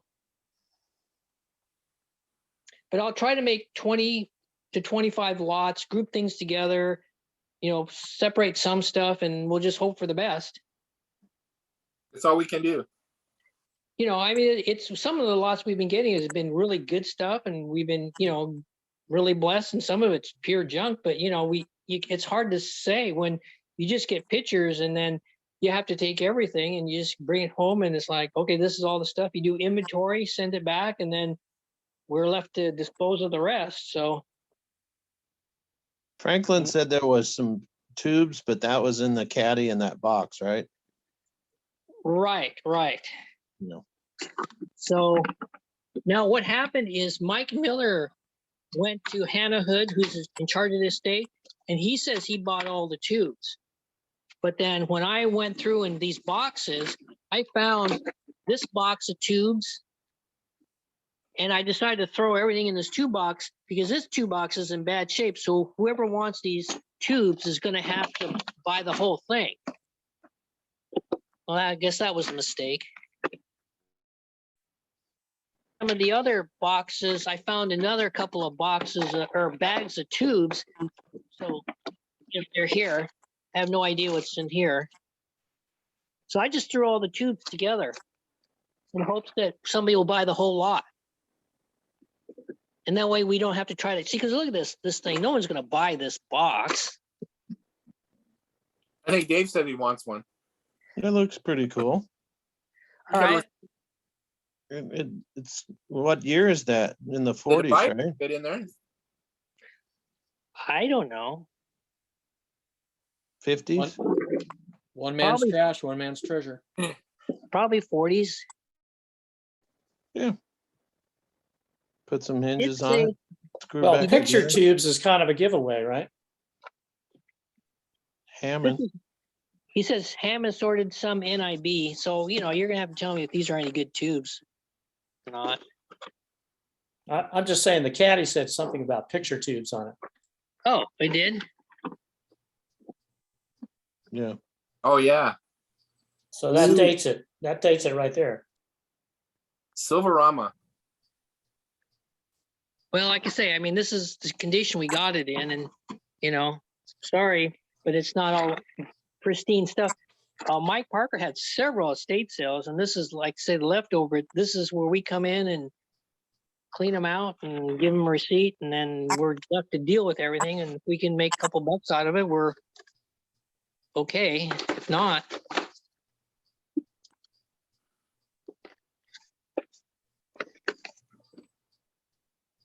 I have no idea. All you do is Google search a couple. No, Or just I know look at what. them and see if they're octals. Too much work. Any 12AX7s, 6L6s, 6V6. 6L6. Oh, 6L6. There we go. That's a 6L6G though. Lower voltage. No, G just means globe, isn't it? I thought that meant a think it's glass a top. Voltage Okay. rating. All right. Well, you guys can have fun. No, I don't. These are. I'm just more common with All American Fiber, the miniature All American Yeah, Fiber. those might. What are those? those long ones, 60A4, or I mean QB5, or 79. What is that? 73. I thought that the G just meant that it was glass as opposed to metal, right? I Could think it's be. the different voltage rating. The GC that's These the are- one that, Yeah, these are EL64s Ooh, oh, or Yeah, I don't B know what this is. something Q5s. 6BQ5. Is it white paint or is it etched in It's painted on there, looks like. like a white paint? Like a Yeah, Sylvania? this one, I can barely read it. Is there a brand name on them? GE. No, ANIPE. That doesn't sound good. Oh, Amperex. Yeah, Amperex, yeah. Yeah, no, those might be. Just look up the EL6 numbers. EL64s. I They might can't be. read the number above it. What's They in the might be. CVS box too?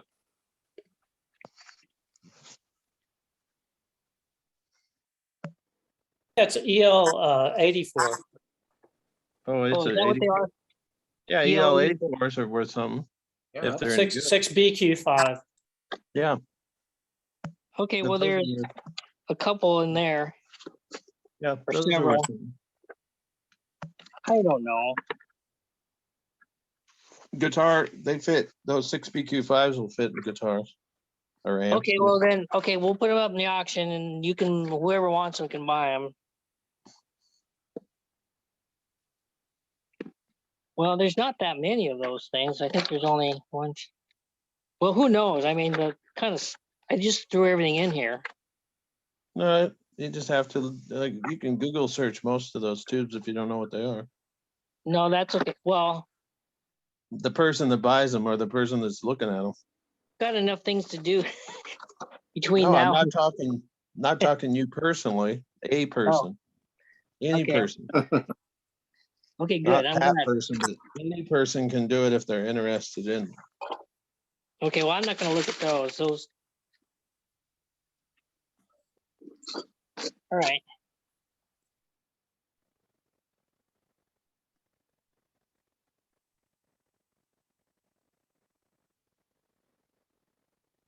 You guys have a good day. Yeah. So it's got to be some kind of a record for how long it took to get rid of this estate. Yeah, I think so. I'm gonna go ahead and close out of my phone one. No, Franklin's on here.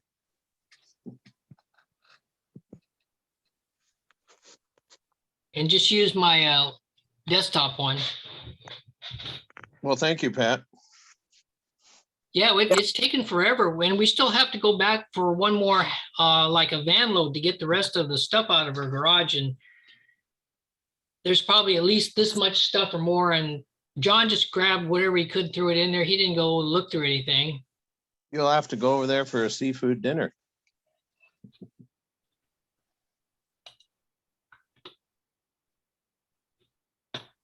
Oh, wow. Thanks. Dave just said he passed his ham test, everybody. Oh, that's good. Yeah, there you go. Good job, Dave. Yeah, I passed all 3 of them, so I'm got my amateur extra. Ready to just fire up that radio station. Cool. Good job. Franklin wants to get in on that, don't you, Franklin? One of these days, I just got to do it. I got a few books, Franklin, you know, I'll let you use now. They're out of date, but I think they're fine for studying with. Oh, was But it then hard? not really. I should say you got to study because they ask just stupid questions, you know, that you know, like, is this part of the 30-meter band, or, you know, some frequency, and it's all, you know, and it may be just like 10 kilohertz below. You just go, okay, who memorizes those bands, right? But basically, you study the book. There's probably the technician's pretty straightforward. The general is, takes more effort. Then the amateur extra is a fair bit more. For me, it was anyways. But then you start taking all the exams online. I think like you could use the books I have because I won't ever use them again. And then, but they're out of date for the questions. They're from but the information doesn't change. It's just a rare changes very little. But then you just take the exams, just take. Watch a few training classes on YouTube, and you'll be fine. Okay, cool. Thanks. No.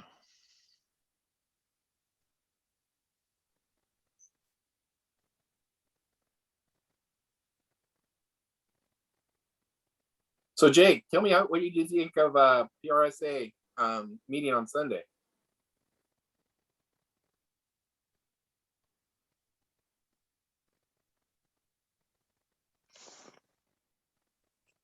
He might be away from it. Mark, are you going to Puyallup? Gotta find the mic button. Yeah, we're going up to Puyallup Saturday. Oh, cool. I'll see you there. Oh, what, you gonna be working a table or wandering around? I'll be mostly wandering around, but the Howards have a table there on the first floor. So maybe somebody up there will talk you into taking the ham radio test. Yeah, there we go. I just got to do it. I just know it. Yeah, well, it's not that hard, really.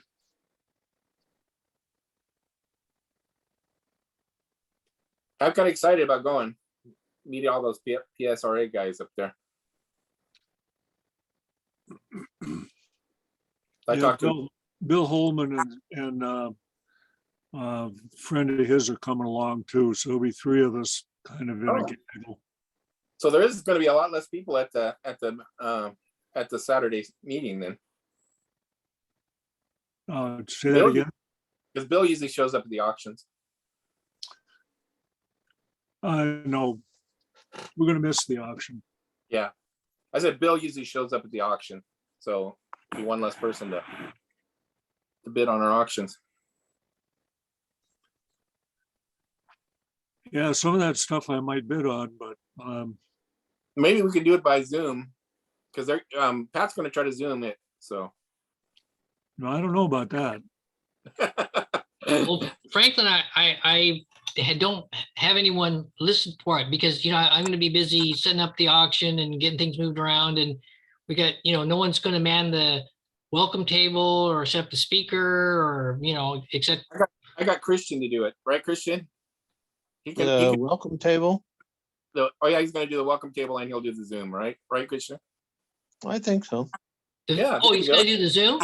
Yeah. Well, somebody shows me what's going on. Yeah. Well, he'll set it up for you. All he does need to do is log on to the Zoom, and then you just listen for people to say things. And you got to put it on like screen view. That's the only thing, so that Well, if Pat knows how to do it, he'll just tell me. Yeah, I don't know how to put it on. I don't know how to put it on screen view, but we'll figure it out, right? Yeah. You do your best. All we can do, right? Okay, great. Well, don't you pin the person? Yeah, you can do that too. All right. Christian, you have a Samsung? Yeah. Yeah, you should be able to do it. That's no problem. Should be no problem.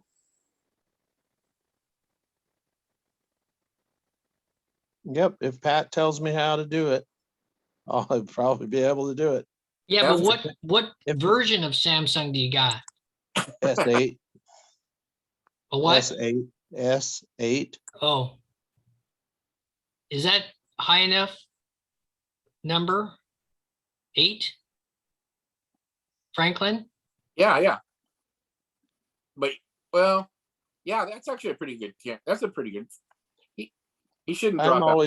I'm always going to stay way behind you guys in technology. I just use it because it works, and that's all I need. Yeah, S8's a good camera. I mean, it's a good phone. Yeah, this has a government tracker in it. They It's all do. modern enough. Even the old ones do. The new ones Well, are I just, didn't used to have to show my ID to get a phone. The old ones were only 5 feet away or 10 feet away. These new ones, they can pinpoint you right away. Well, I'm sure all you gotta do is use Google. Google sells them the service and you're done. Jeff, did you see that Signal Core radio? What's that, Franklin? I was thinking, oh, the other Jeff. I'm sorry, Jeff Quay. I know you're not interested in the Signal Core, but I know Jeff Quay is interested in those military radios. No, I didn't see it. me Which one see. was it? What model do you know? It's a 1004. It's a BC 1004C. I got a picture of it. I can see if I can bring it up. How good the picture is. There we go. I'll share it there.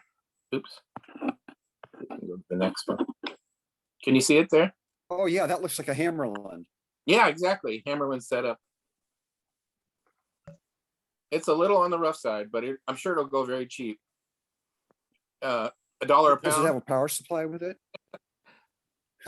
No, Do you know if that's it's got it. the power supply?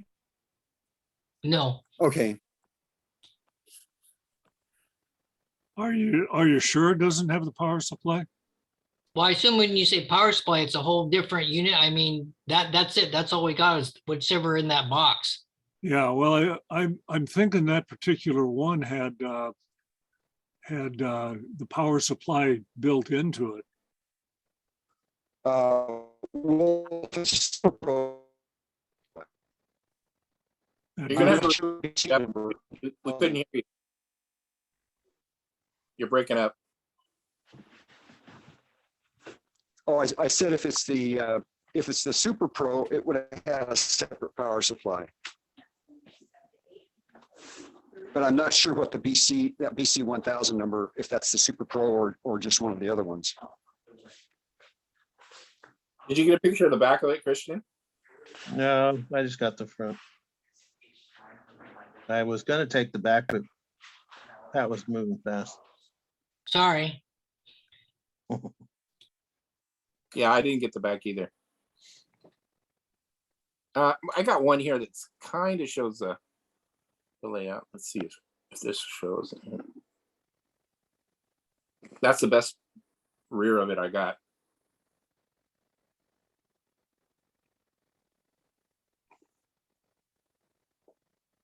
Yeah, from that picture, it doesn't look like the power supply is attached. Yeah, it doesn't look quite complete either. Not good for parts.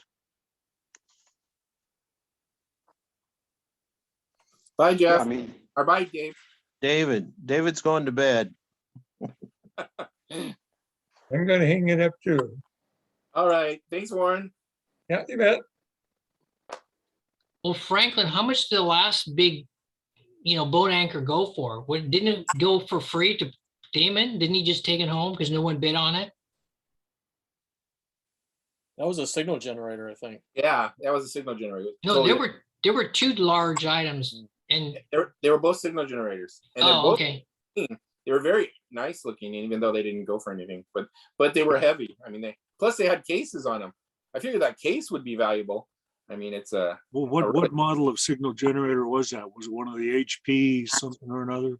exactly. It was those HP. I think it was 66 or something like that. I mean, it was a humongous thing. I mean, it took 2 people to carry it. Yeah, it weighs about 80 pounds or something like that. It's about Something like yeah. 2 feet tall by 18 inches wide. Pristine looking. They were gorgeous, and again, they were free. Yeah. Yeah, I get your money back in metal. Well, But that's what Damon did. But you have one of those, you take that to a ham fest, you might be able to find somebody pay you 50 to $100 for it. yeah, I would think so. Yeah. Wow. Yeah, we can get Pat to haul them down to Rickrell. That signal core is like 1942, right? That 1000B. No, 1000. Oh, no. yeah, it should be in that vintage somewhere. So definitely World War II, right? It'd be Yeah.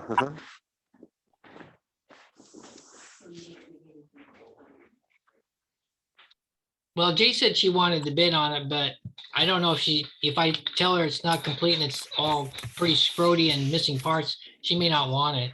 Yeah, I'll send her pictures. Okay. But if no one else bids on it, maybe she'll get it for a couple bucks for parts. I don't know. Yeah, she's likes World War II or prior to Vietnam. She don't want anything Vietnam. I guess there's going to be a lot of Vietnam stuff at the. Ernie's going to bring a lot of Vietnam stuff to the Mike and Key. Jeff, do you collect Vietnam era stuff? You know, I've got a little bit, but most of mine's World War II and prior. Yeah. What are the connectors everybody's looking for? Are they really specialized? Is that? Well, what happened is so many of the sets, especially stuff that was airborne, like they would pull radios out of those aircraft, and all the connectors and mounting systems, the shock mount system attached to the aircraft. So I have seen cables and connectors go for more than the radios go for by themselves. Well, I know every time I post that, that there's a radio available, people just go nuts over the connector. I mean, they keep asking me about connectors. Or do you have connectors for it and that kind of stuff? So I was just wondering, because I know nothing about it. So yeah, and each radio, there must have been probably 100 different connectors that were used on World War II radios alone. And then you get to Korean War and they changed, and you get to Vietnam War and they changed again. And I think the Cold War, they changed even again, and they're even changed again now. Yeah, that's probably true. And I think it depends on how many, I know I've got a couple of friends that are into reenactment or museum collections of World War II stuff. And that stuff's just going out of sight cost-wise compared to what it was, 10 years ago. Yeah, a lot of that stuff, though. Where a lot of the other vintage equipment. A lot of those things, the shipping is more than the value of the radio. Oh, it is. Yeah. Yeah. You often pay more for shipping than the radio. Now, I put into the chat a link to the BC 1004. Looks like an Italian radio military website. It says it was manufactured in 1942, and there's a real clear picture on that. Oh, okay. Is it the SP200 then? I'm not sure.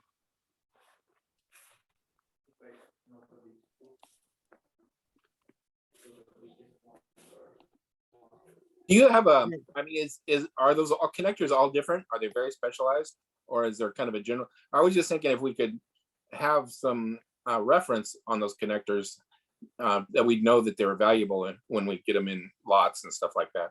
That may be something that Pat should have. Hey, Jerry. Hey, Jerry. Glad you made it. I'm late, but I thought I'd give it a try. Thank you, Jerry. Well, you made it. Everybody, this is Jerry. He's from the PSRA group, but he comes the way of in between Spokane and Seattle, right? Yes, I'm almost halfway between in Okanagan County. He's part Canadian. I'm 50 miles south of Canada. Yeah, I've been with Passara for many years. I was their president in 93 and 95, I think it was. Oh. Yeah, great seeing you guys. Are you going to that Mike and Key?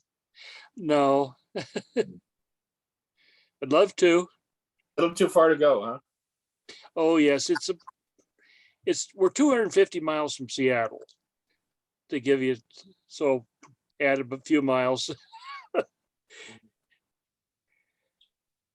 Yeah, it'd be a long day. Oh, Well, half the members have already left, so just let you know we're Okay. easy. Well, I just thought I would give her a try. I meant to log on about 7 o'clock, but got detained.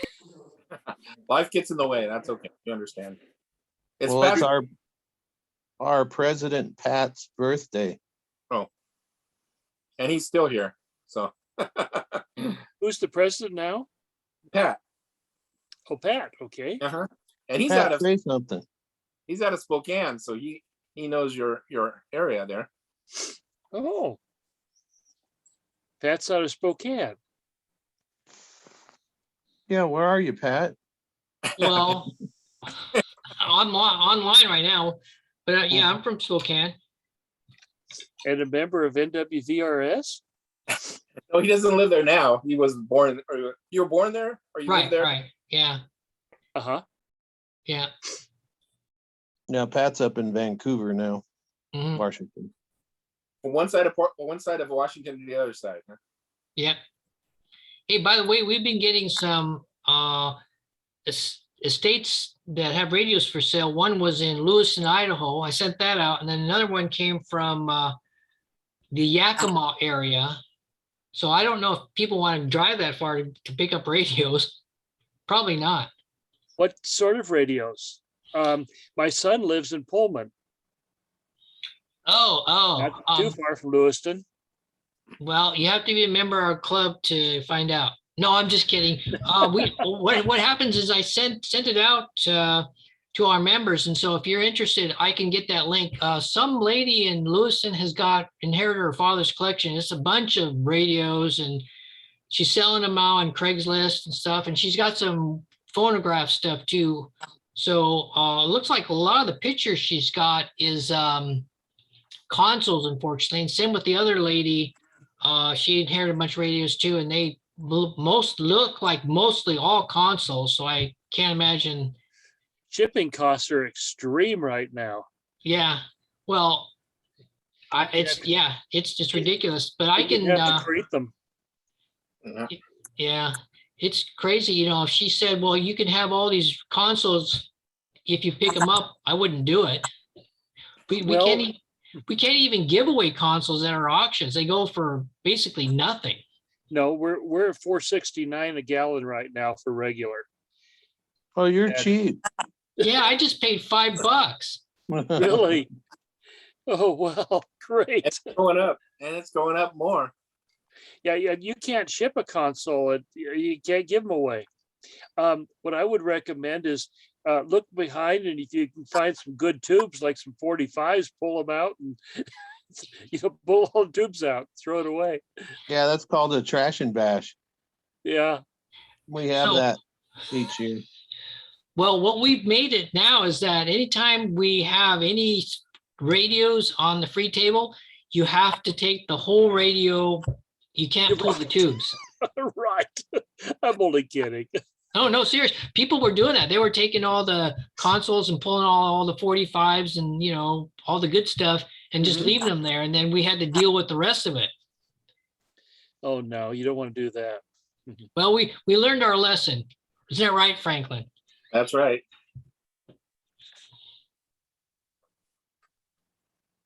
Yeah, I've been collecting for 68 years and I've seen it all. Yeah, tell them about your record collection. Oh, yeah, behind you. Oh, behind me? I at one time had 10,000 records, and I gave about 6,000 of them away to members of the club, and I actually sorted them.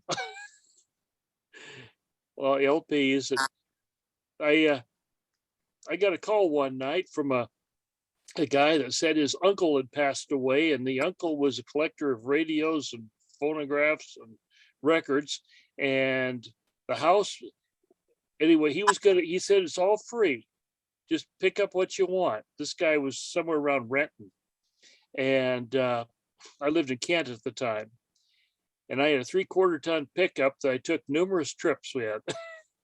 And I didn't have time. He wanted the house cleaned out now. And I went in, it was covered floor to ceiling with junk and records. I mean, the kitchen sink was filled with radio parts and records. And the bedroom, there was only a small path from the front door to the bedroom. So I cleaned out the place and started giving away whatever I could. And now you see what's left of it. Yeah, you still got plenty. Oh, yeah. Yeah, They behind must- me. Are they mostly 78 records? No, on the top shelf, very top shelves are 78s, and all the rest are 33 and a third. Yeah, I collect 78s, and people have been very generous to donate their 78s to me. So I've got a fair amount that I have to sort through and listen to and, catalog and do all that stuff. So I've got plenty of work ahead of me, Mhm. but I still collect them. Well, that's good to know because as it turns out, my kids aren't interested in my collection. And I've got a huge amount. Like I said, I started when I was 5 years old collecting, and I still have the first radio. And it's over 300 now. And I need to find people that want some of this. Well, hook your trailer on the back of the truck and head on down for the summer. Yeah, so you're Spokane. I lived in Spokane for, let's see, 6 years. Yeah, North Division on Gordon Street.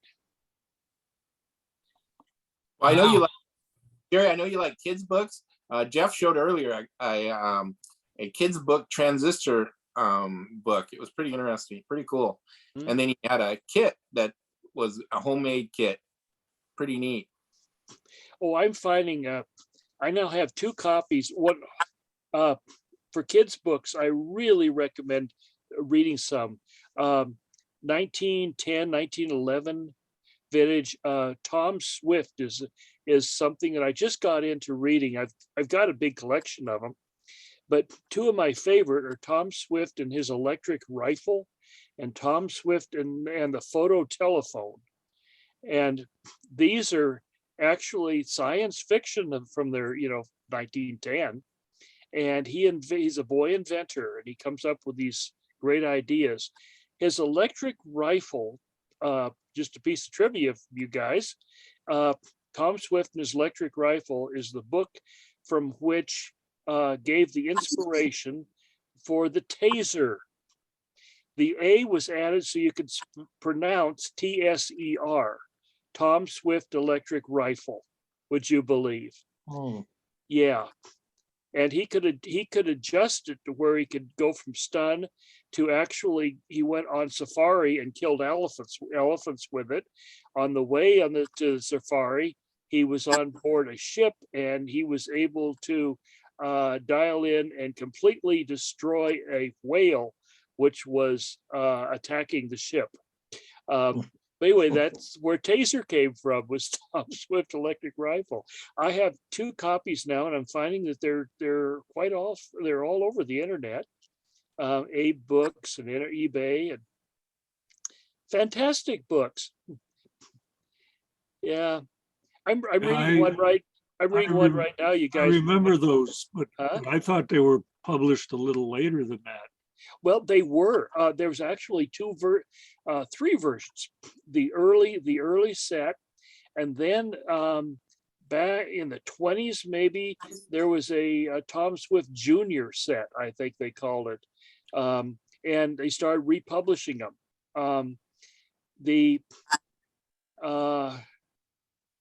I think they were in 3 different eras of these books.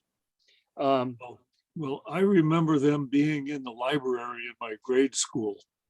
Well, they're fantastic. A lot of them have to do with wireless. The Radio Boys wireless are very interesting.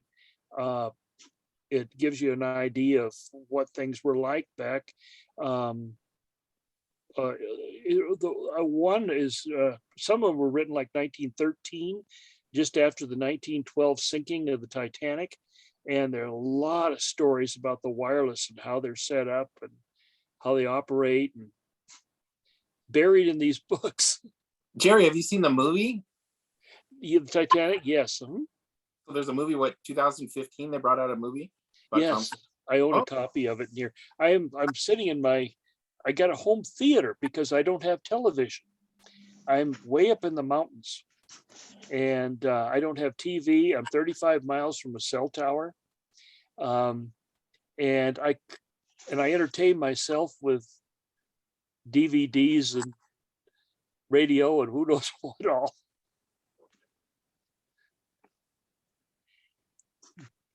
Anyway, if you guys haven't looked at these old book, Radio Boys is a great series.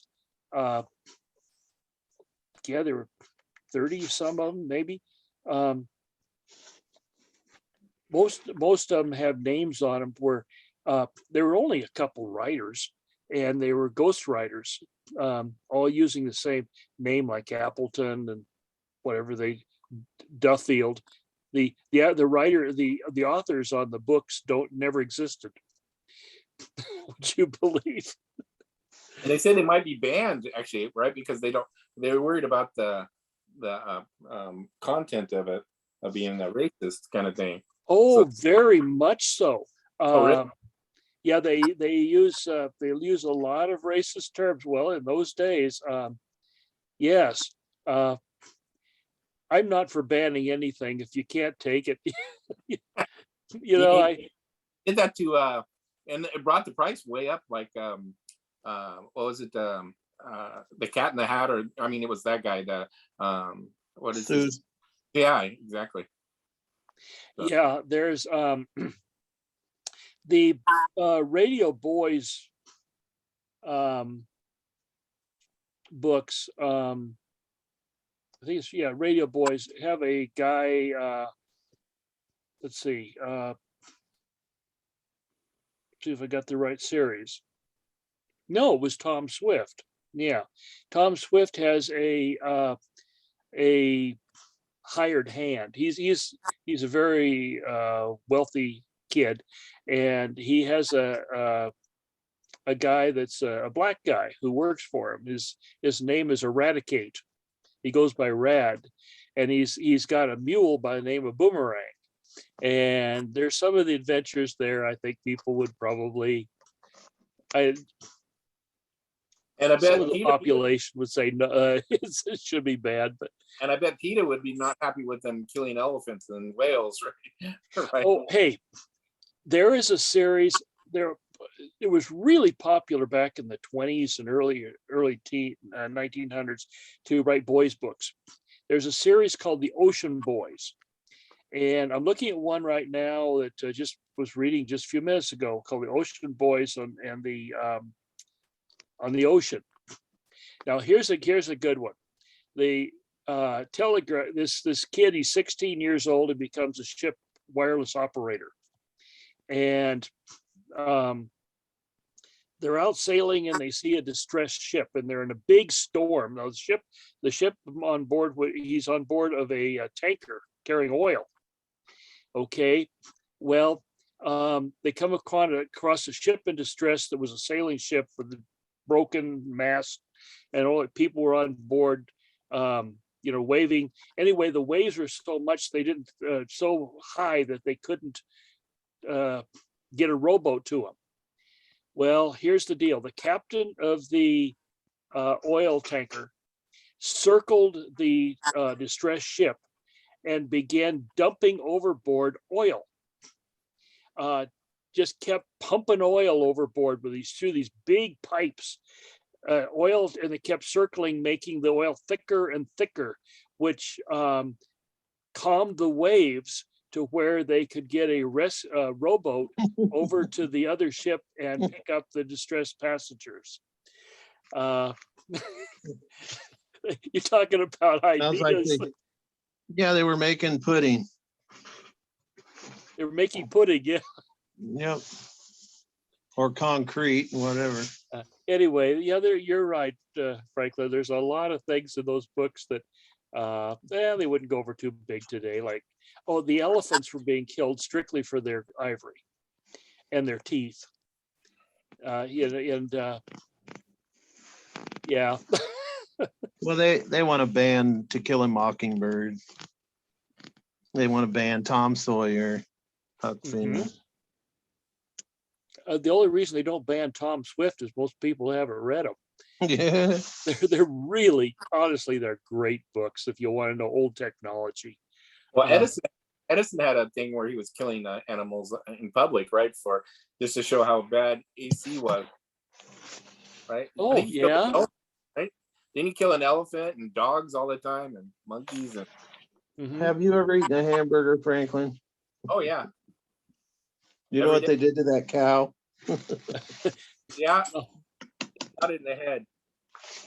Yeah, I had a uncle who worked at Armor Star and Armor in Spokane, and they had a air-powered air hammer, I should Right. say, an air hammer that they would point it at the right between the eyes of the cow and pull the trigger, and it would give them a thump and they'd fall down.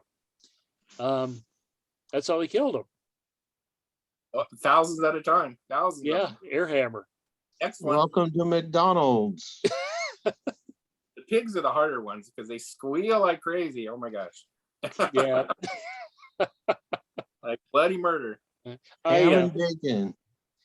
retired from Boeing and I now live on a small cattle ranch. So, yeah. I was a meat cutter for 20 years. So Oh, okay. Well, my uncle, he wouldn't eat meat. Well, at least I should say he wouldn't eat hot dogs. He loved regular steaks, but he would not touch a hot dog. He says he was a butcher for Armor, and he said you wouldn't believe what they threw in there.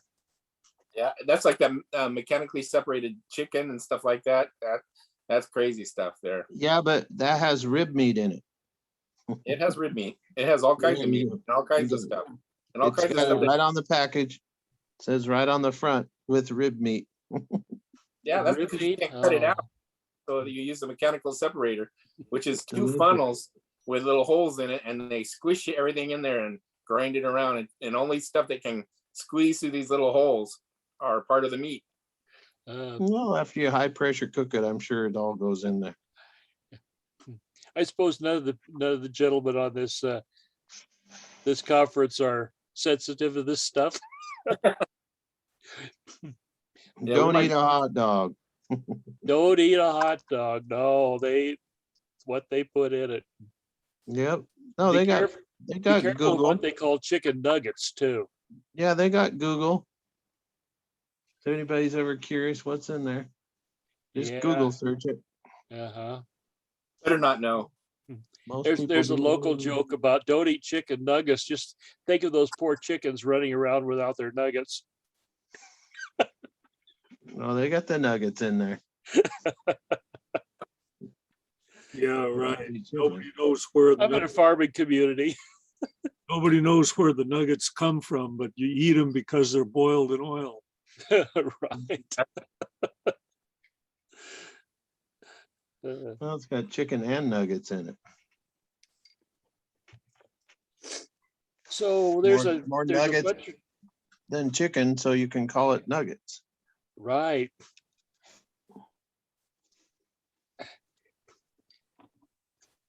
Well, Pat, you say there's a number of radios at consoles down in Lewiston, huh? I don't think even if I had my son pick one up, I probably wouldn't like to haul it all the way home. Well, I He can think come and visit you. see you guys. All Hi, right. Mark. Thanks. Mark, bye. See you Saturday. I hope so. Fill her up. Oh. So Pat, you're the president and you're in Spokane. No, I came from Spokane, but I'm in Oh. Vancouver now. Oh, you're in but Vancouver now. I lived a Okay. long time in Spokane. Okay. Yeah, Vancouver is just over the bridge, over the river from Portland, Oh, I see. over the Columbia Yes. River. That Vancouver rather than the BC one. Yeah, no, Vancouver. I believe I belong to a SQUIM PC users group, computing group, and the president and founder of the group is in outside of Tucson, Arizona. He used to live in SQUIM, but he moved, and because of the being able to use things like Zoom, he can still conduct the meetings from Arizona for the SQUIM group. Yeah, they're doing a lot of that, Mhm. moving around. You know, people have moved and they don't have to go into work. other than Zooming or whatever on the computer work and then Zooming. Excuse me, this group, the computer group uses Jitsi, Jitsi, J-I-T-Z-I or something. I can't remember, S-I. Mhm. Yeah, it's like Zoom. It's almost identical once you log into it. Mhm. I had 4 Zoom meetings yesterday. And I think the shortest one was an hour. So I had a couple 3-hour ones and 1 2-hour one. Took up all my day. Mhm. Oh, Jerry, are you a ham radio operator? No, unfortunately. I do own a transmitter, small home brew. I've got lots of communication receivers, but way back, the only way to become a ham was to be good at Morse code. And that killed me. I had the theory was right down, no problem at all.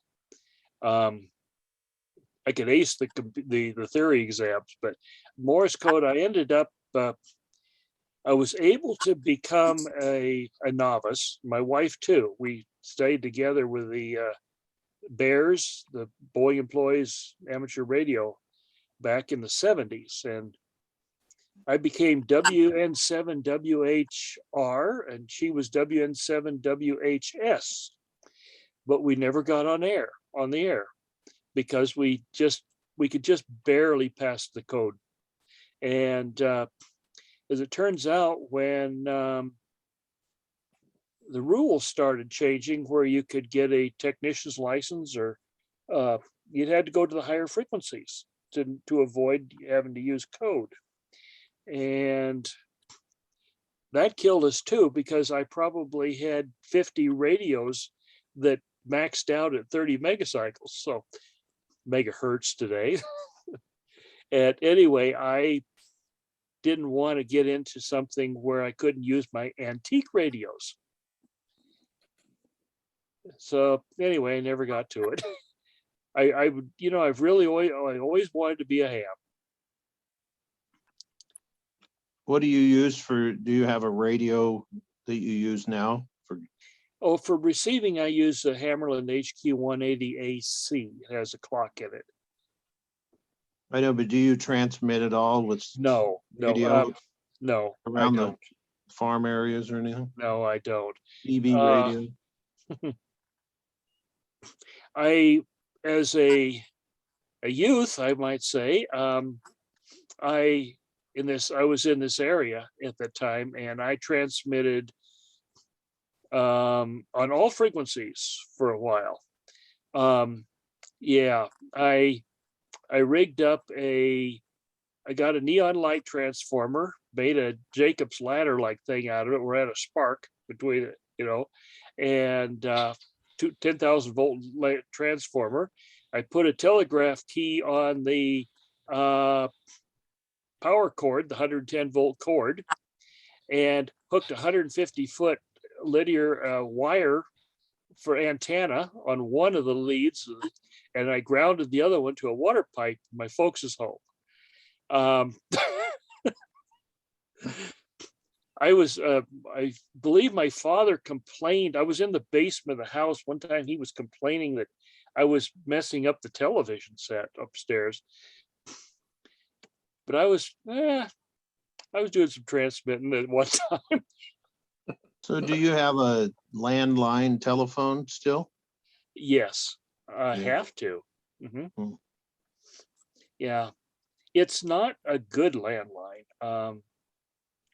Very poor. In fact, the phone company is, after 25 years of neighbors complaining, they're starting to rebuild it to where maybe it'll get us better audio.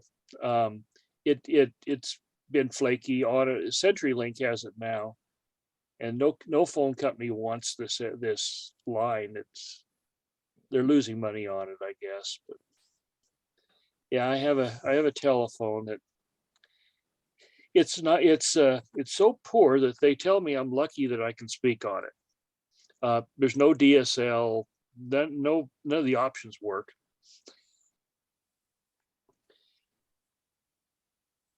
And that's still strung by phone or telephone poles. Wire. It's a combination of poles and underground.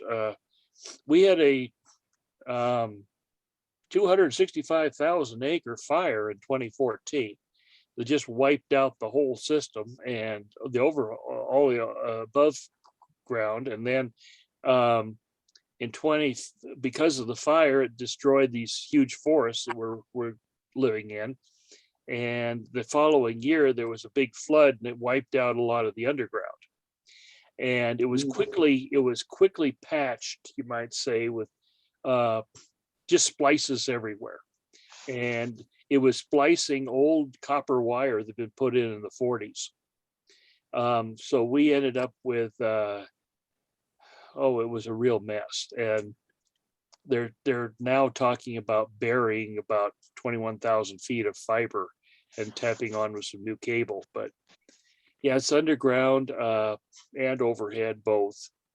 Underground, we have groundhogs. They like to chew on the wires. Well, you should move to the country. You won't have any problems. Right. Yeah. It's really fun here. Franklin probably already knows my stories, and I don't want to dominate this meeting. In order to be talking to you right now, I have my own tower that it's a 120-foot ham tower, Roan tower, that has two what they call radios up on top. They're transceivers. One dish reaches over a mountain and picks up a signal from an internet provider that has a signal on a tower that's not in line of sight of my home. And I pick up the signal from that, and from the second dish, I turn it 90 degrees and beam it down into the valley where my house is. And I'm the only one on that tower. And I'm getting a full 3 meg speed, which is the max available. So I had to get real stubborn in order to make it have internet here. But the Zoom works incredibly well. I mean, yeah, I see that. It seems to work incredibly well for you. That's yeah, I had to get power to the tower by running my nearest neighbor is about half a mile away, and so is the tower. And I had to bury a power line to his house and beg him to let me hook up to it. So he was a nice guy. So Jerry, you're saying you have like 200 acres at your house, right? That was your homestead. 265. And then you have another for your tower that you had to buy. No, there was about 100 acres that I had of that total that I had to purchase for the tower. Yeah, I'm telling you, the story gets really. I like to tell the politicians what they did to me when I built my home in 2005. There was a mountain that had the internet provider had an antenna up on it, and I actually rotated my house so that it was easy to have direct line of sight to that tower, and I had an antenna to it, and everything was working great. Well, the tower was owned by the state of Washington, and the land by the tower set on by the federal government, the Department of Agriculture, U.S. Forest Service. Okay, well, they got together. Now, this antenna was about a foot square, sitting up on top of this communication tower the state was using. And anyway, my internet provider was getting $39.95 a month from about 6 people using that tower. Well, the government, you know how they like to say they were trying to help everyone, all the farmers for broadband internet access.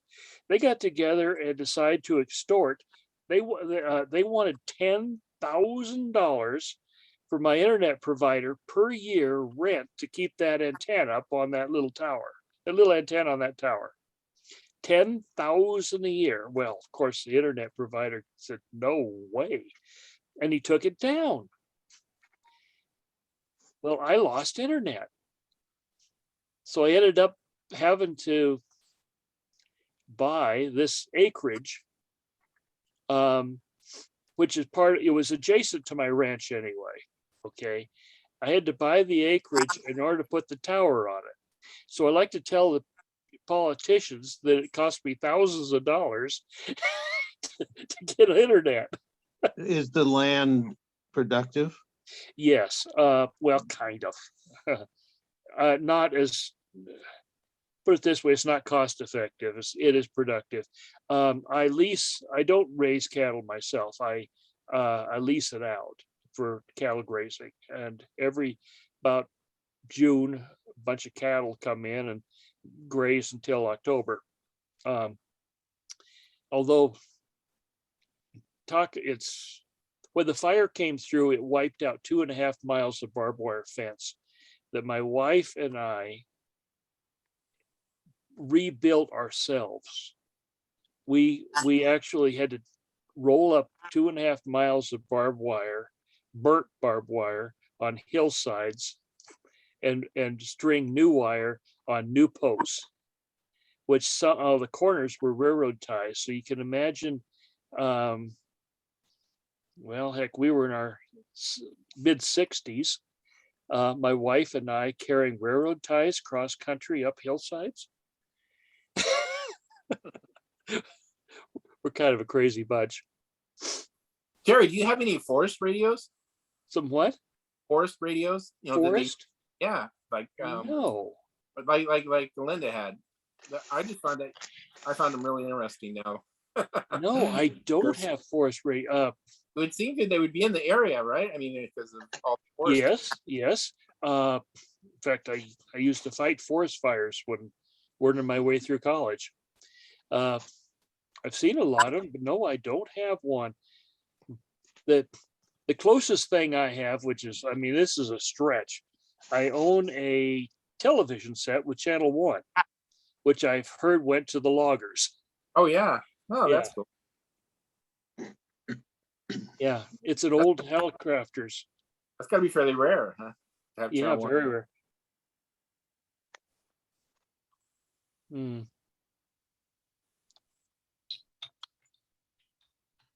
What can you guys tell me about NWVRS? I used to see a guy by the name of Dan Howard about 30 years ago.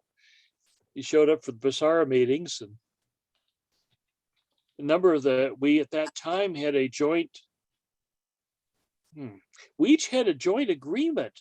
I think any member of one club was an automatic, what they called an associate of the other one. Yeah, that's what we're trying to do now. Yeah, we had associate membership. We shared newsletters and meetings, and we'd go to each other's swap meets. Yeah, when what we're working on is a joint swap meet too in Chehalis. So I think that would be really yeah, I think that'd be neat. We had one last year, and it was it was very successful. I really thought it was neat. And and then the more the merrier. I mean, that's like we're trying to get OTAP involved in our swap meets too as well, and that kind of thing. So that's pretty cool. And yeah, I would like to get a joint agreement that so some people can join both of them. Franklin, we've got a lot of OTAP's members taking tables. When we talked to Robbie, he said only 6 tables were sold. You remember that? Yeah. And then I panicked, and so I invited the OTAP's group in. Well, now there's only 2 tables left. That includes all of upstairs and all of downstairs. So I don't know who rented tables to go from 6 to 30. So, well, that's great. These are tables to a swap meet you have? 30, was it 32? 32 max. Oh. So we only have room for 2 more. So I think a lot of people are going to be very disappointed because I allowed the OTAP's people to come in because I was panicked because we only had 6 tables sold and it's only a month away. Well, there you go. Sell it out. Yeah, you snooze, you lose. It's great.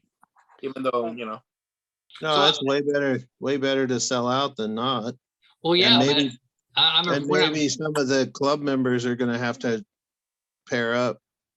right. Well, and I was afraid about that because like I say, when he said there was only 6 tables sold, I thought, oh my God, he said no one was buying and it was it. And so all of a sudden I invited OTAPs and then I started calling him up and all of a sudden he was telling me, hey, there's no more room. I go, what? What did you sell the tables for? $15 a piece? Oh, yeah. That was normal. Well, except that he told me that the ones downstairs were $5 a piece. So I said, okay, so we're only gonna get $5 for downstairs tables because no one wanted them and they didn't want to go downstairs. Now it's probably a phonograph show. Yeah, that's fantastic. If you're in a So phonograph. now I heard the story is that last October, I didn't get to go to it. We had sold not that many tables. And then when the show actually came, there was a lot of empty. In fact, there wasn't enough people to populate the upstairs. Isn't that right? We were there, Franklin, right? Yeah, I was right. Yeah, the whole center was pretty much empty. I mean, it had the edges, of course, that everybody wants the back table so they can sit behind the table. But pretty much the whole center, other than Robbie and then we had the guy that was selling his collection, so he bought that table there.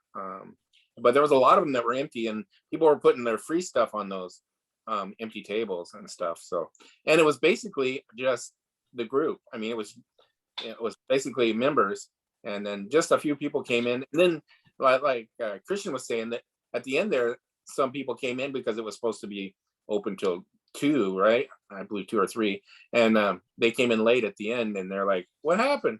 But it looked like that in the beginning, with the whole centers missing, basically. So that'll be good that we're full. I'm happy about that. I mean, if the problem is we gave them an opportunity and we told all those people, with 15 of them that raised their hands, that you need to buy the tables now. See Robbie after the meeting, right? So they had fair warning. Well, you might sell half tables at the meeting. So you have 4 half tables.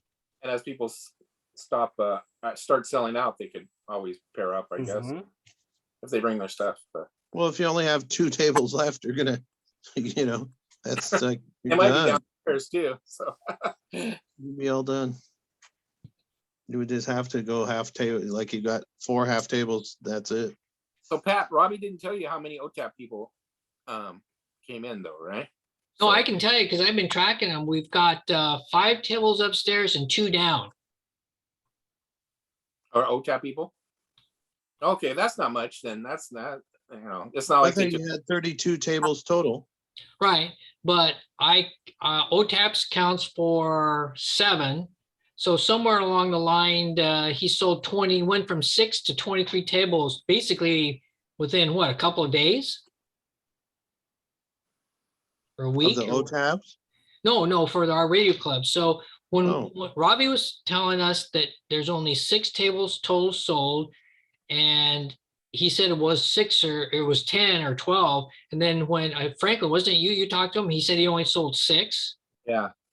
And so we started panicking. I think, well, this is going to be exactly like October. There's going to be no one showing up, and the people who did say they want to, they'll probably not show up. So I said, okay, well, we're going to invite the OTAPs people.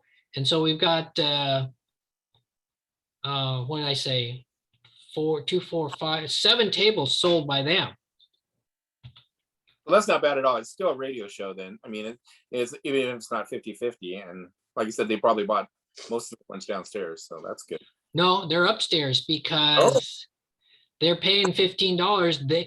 Every time they called me, I said, okay, you have room upstairs and we're going to do it. And then at the very end, some guy is mad because all his buddies are upstairs and he's downstairs with the table because he didn't get in. Yeah. Well, first come, first serve. I mean, that's all we can do, right? Hey.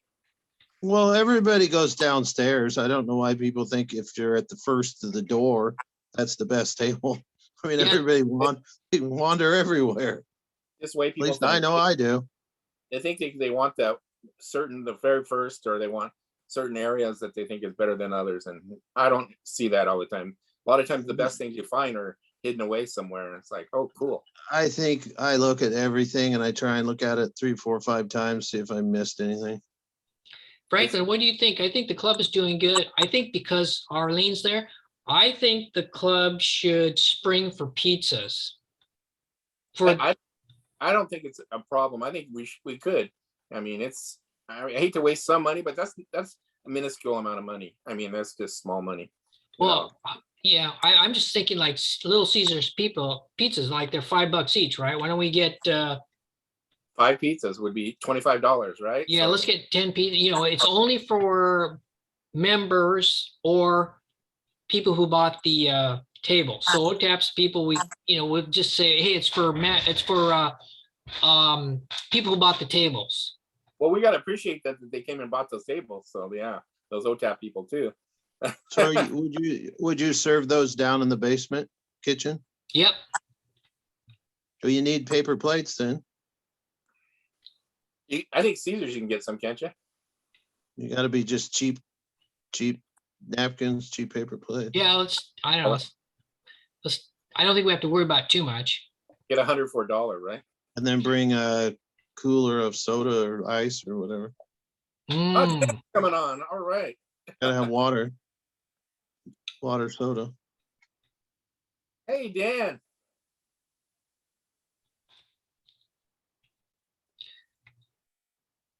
Dan Howard? Yeah.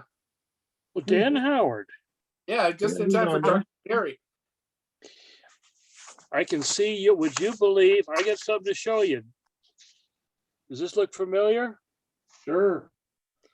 This is from April '93. Yeah, Huh? yeah. Would you believe up here that's what you look like these days. Well, on page 1, right down there, it says Dan Howard. Yeah, Yeah, he's famous. you've been around, that was 29 years ago. Good seeing you again. Thank you. It's nice to see you, Jerry. Yeah. Sonny Cletter's still with the group. I see him in this thing from '93. George? I've heard of anyway. Yeah.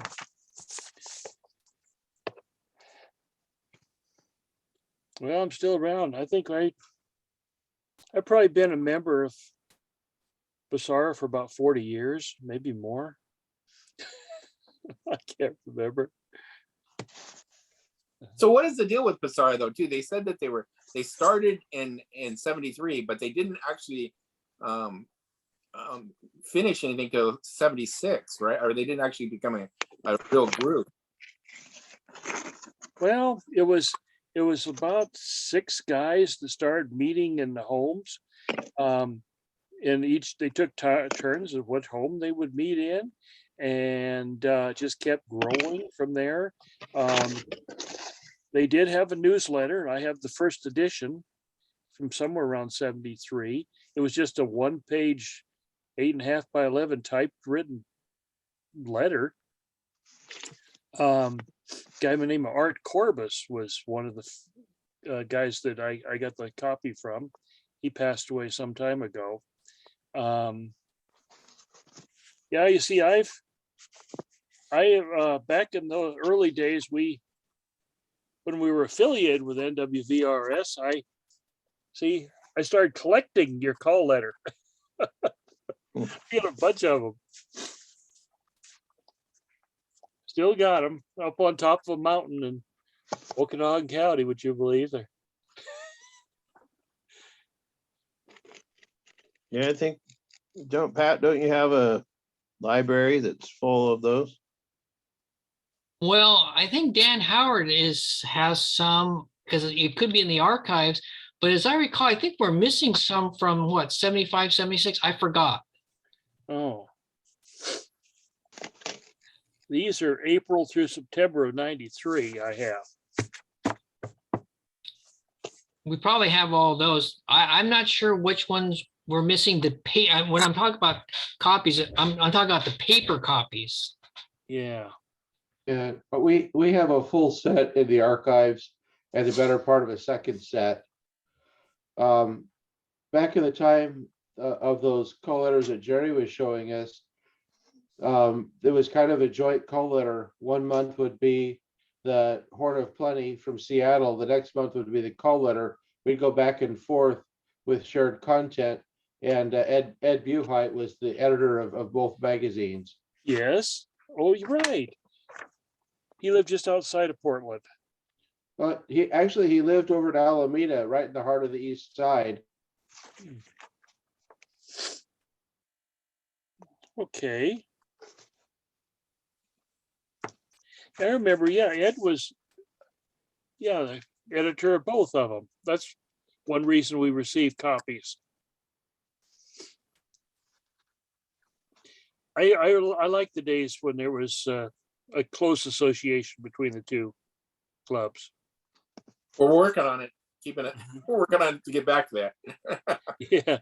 There's just not that many people around, right? So the more we can get involved and able to take these radios. Well, part of Pasara's problem that I perceive, we're a bunch of older guys, hardly very few young people in the group, and each of us are pretty much maxed out in our collection. If we bought another radio, we wouldn't know how to get into our home. There's nowhere to put it, except in a walkway. It's almost that bad. And as it turns out, when we have, let's say a member has to part with their collection, or they're deceased, well, the estate sales, we don't know what to do with them. All of a sudden you might have 400 or 500 radios or whatever hits the market, and that kind of thing. And sheesh. We experienced that last year with 6,000 radios came on the market, right? Yeah. Yeah. Well, let's see. Linda Glaspie's got 10,000 vacuum tubes she can't part with. She revised the count, so it went down to 3,000 now. Oh, 3,000. Okay, that's still plenty. But she got lost. She got lost in the count. She was offered a penny a piece, but it wasn't going to happen. So. Mm-hmm. Yeah, I'm thinking right now we have our. I don't know if Dan, you remember Linda Glaspie. Her husband is very ill, and they have to move, and the house is filled with radios and phonographs. And in fact, she needs to part with them as soon as she can. But and she's not the first person in Basara that has had huge collections that they don't know what to do with. So we need to get some young guys in on this that just starting out and want to fill their house with radios. Hey, you ought to come to our club. We've got an auction about every month.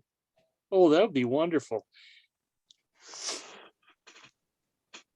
You need to get a helicopter, Gary. Well, I'm working on something. My son-in-law has just received his license for twin engine airplanes. He's a pilot, and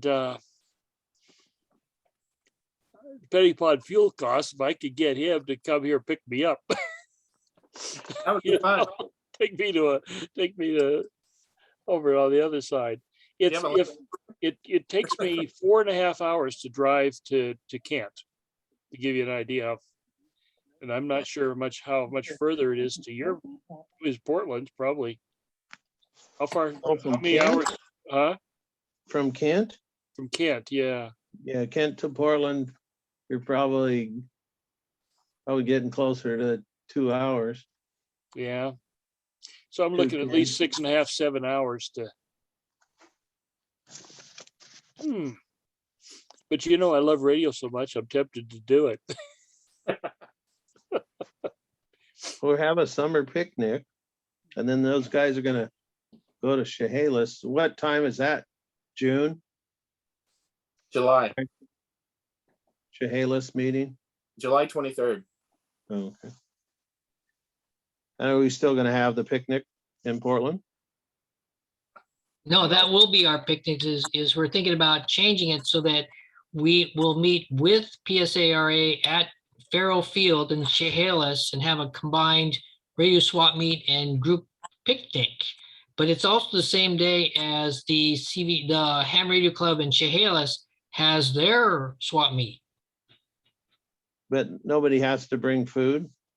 Oh, no, we will bring food. It's a potluck. Mhm. That Tim and what's her name? Tina. No, Jeff and Tina won't be able to do the barbecue for us. So we're on our own.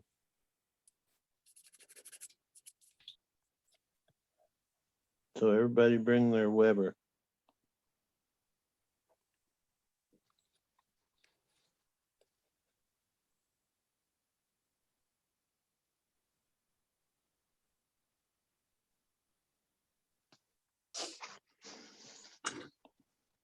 So Jerry, what do you know about germanium transistors? Other than I probably got 500 of them. That's all? I don't, yeah, I just got a drawer full, a big drawer full of transistors. They're not sorted at all, and I don't really know what's in there. What have you been using them for, Gary? I have no idea. Well, I use them if they're the small, like a TO5 case. Yeah. I use germanium transistors. I have to, of course, find the right gain and leakage, but I use them. Huh. So I'm I haven't interested. looked at mine for 20 years. Do you mind if I show some pictures to Dan on Well, you can load those up in a load them up in a flat rate box and send them down. Oh, I might do something like that. Dan, you were around back around 89. I got something kind of a show and tell here. I don't know if you guys can see this from, I get it on my camera, right? Can you read Yeah, I see that? it. Can you see Yeah. that? I do. Huh? Yes, yeah. That was a 12-page joint directory of members.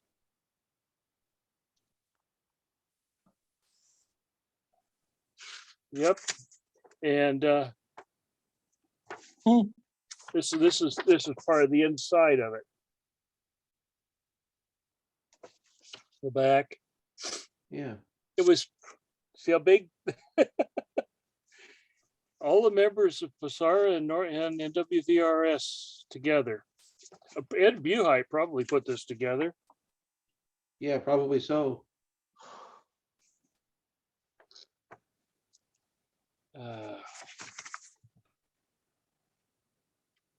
I keep everything, as you can tell. I was going to ask you that. Oh, night tube tester. These are some things that are going on auction. Let's see if I can scroll through these. There we go. I want to do Jerry and Dan. Everybody else has seen them, but so this is some of the stuff that's going to go on auction Saturday. Nice tube caddies. Oops, wrong way. Sorry about that. There's the tube caddy. Another picture of the tube caddy. Stuff. Tons What was of stuff. that? That was that power converter. Oh, okay. That's not a very good picture. Reminds me, I've got a tube caddy that says DeForest on the outside of it. Oh, wow, that's cool. Yeah. There can't be too many of those around still.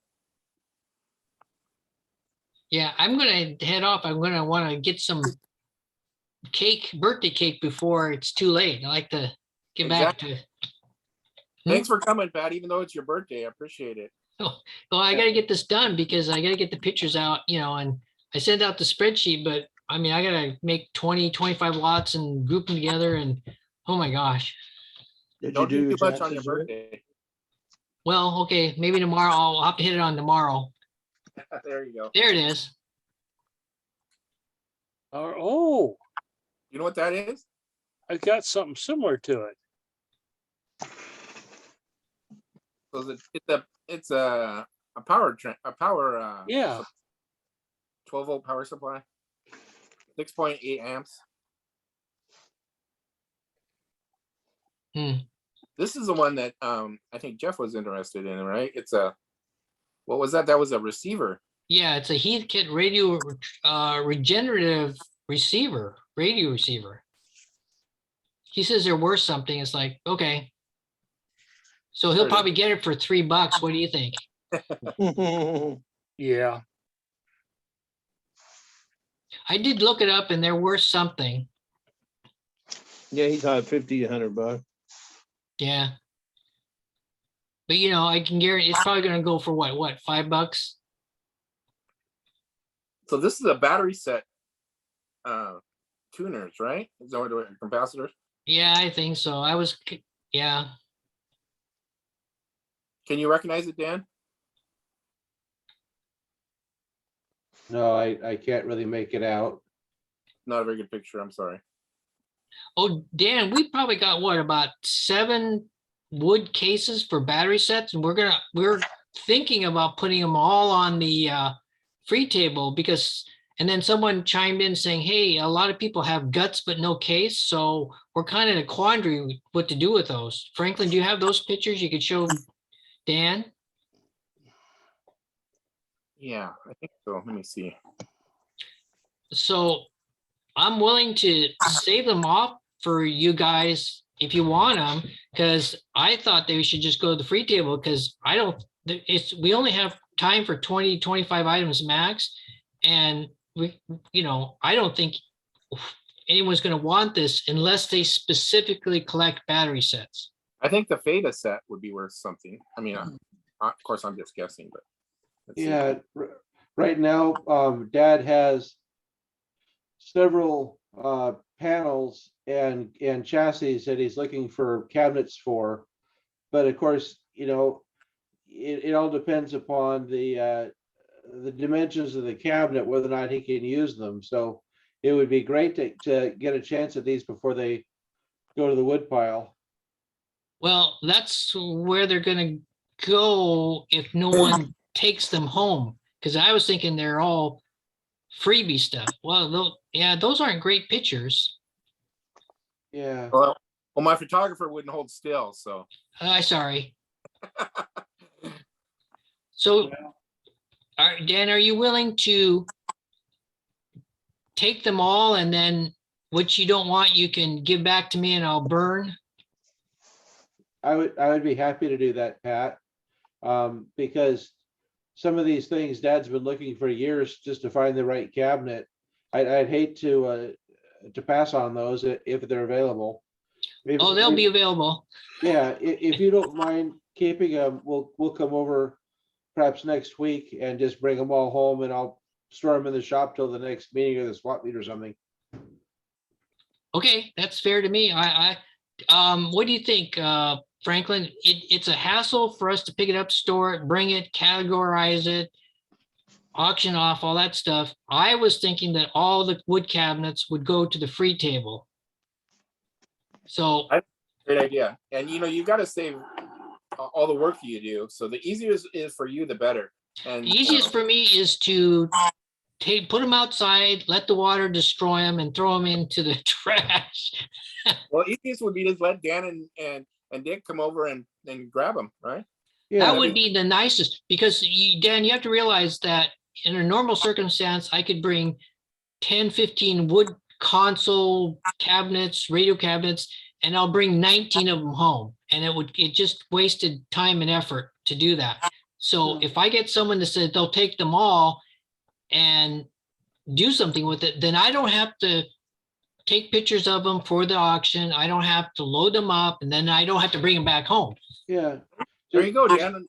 Just keep them dry for me for a week or so, and then we'll come take them all. I appreciate that. Yeah, thank you for thinking of it. Okay, no, but so you and your dad must be the people they were thinking of that said, we know people who have chassis but no cabinets and been looking for cabinets. Yeah, definitely.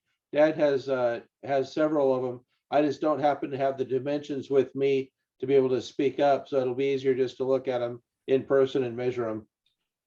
Okay, well, if you can do that, that'd be a favor for me, because now I don't have to move. I can just leave them in the garage right where they're at. Okay, it's a date. Thank you. Okay, appreciate it. Okay, so I'm gonna sign off unless somebody else has anything I need to take pictures of or show or whatever. Did they already sing to you? No, we want to sing to him. Let's sing to him. No, Ready? no, I'm leaving. Happy birthday to you. Happy birthday to you. Come on, guys, you gotta help. Happy birthday to you. Mr. President. Happy birthday, dear Pat. Happy birthday to you. Now, you do realize that this is being recorded, right? Yeah. Sure. On YouTube What's forever. wrong with that? That's, okay, You didn't tell any birthday stories. yeah. Nope. Oh, and also, what time are you starting the auction? Approximately 8:30? Yes, but we probably won't, we never had actually started that early, but that's what time we have said we would start. But it's more like what last time was like 8:45, was 9 o'clock. I don't know. I'm just asking for my benefit. Yeah, I can't remember, Well, but it was, I don't get there super early. I'd probably leave here about 8. It would be about the earliest I'd leave my place, and it'd take about 20 minutes to get there. oh, you'll be in plenty of time. As long as you're there before 8:45, we should be good. But if you're there at 8:30, that's even better. Yeah, I know. Bob, you have to be there at 6:30. That's where I'm there. You do what? I'm there at 6:30, Christian, when you're doing my job, right? Well, I'm probably sleeping then. I'll be Pat. there at 6:31. Oh, there you go. Pat, did you realize that you only gave 10 minutes for Damon's talk? Yeah, that was on purpose because I was told it was a mini talk. And then we got some nice comments in here in the suggestions box, and they're saying, don't have 2 tech talks. 2.5 hours is too long to talk, yada, yada, yada. So I kind of purposely made it so it was shorter. Does he need more than 10 minutes? Does he know that it's only supposed to be 10 minutes? Well, I send the agenda out a week ahead of time. I hope he's read it by then. But I've always told him 20 minutes and then 30 minutes and 10 minutes for questions. So just to let you know that's what the tech talks are supposed to be. So hopefully it'll be short. It's about recycling, so you might run out of subject.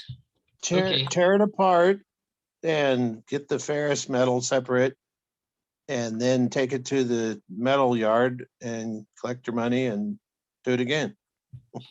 Any questions? I have some screen doors. Can I bring those to the Grange and drop them off? The On aluminum. Saturday? Are they metal? Aluminum. Metal and glass. You have to talk to Mike McCrow because he's picking up, and he told me that he will let Damon take home whatever he can get, like the big military set and et cetera, et cetera. So I think the screen doors are what, like 84 inches tall. So you might ask Mike McCrow before you bring them. Okay. He doesn't have a pickup, If anything, you get rid of him at the trash bash, right? probably. Yeah, that's true, because Damon takes everything. Usually Robbie brings his pickup and he just hauls metal, and Damon recycles it all. And of course, aluminum should be worth something by now. Yeah, it's going up. Metal is. It's gonna go way up, actually. Way up. So don't turn your metal in yet. Probably fill your gas tank up before too long. I'm just waiting to see how high it'll get. So I can adjust my handyman prices. Well, isn't it record high now? Isn't it highest it's ever been? Well, that's for the national average, but not the highest it's ever been in California.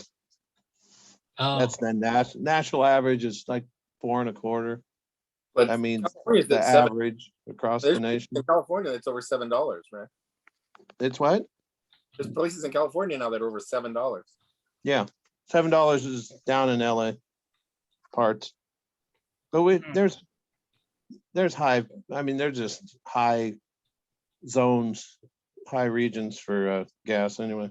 That mhm. one station, that Chevron downtown Portland's got to be outrageous.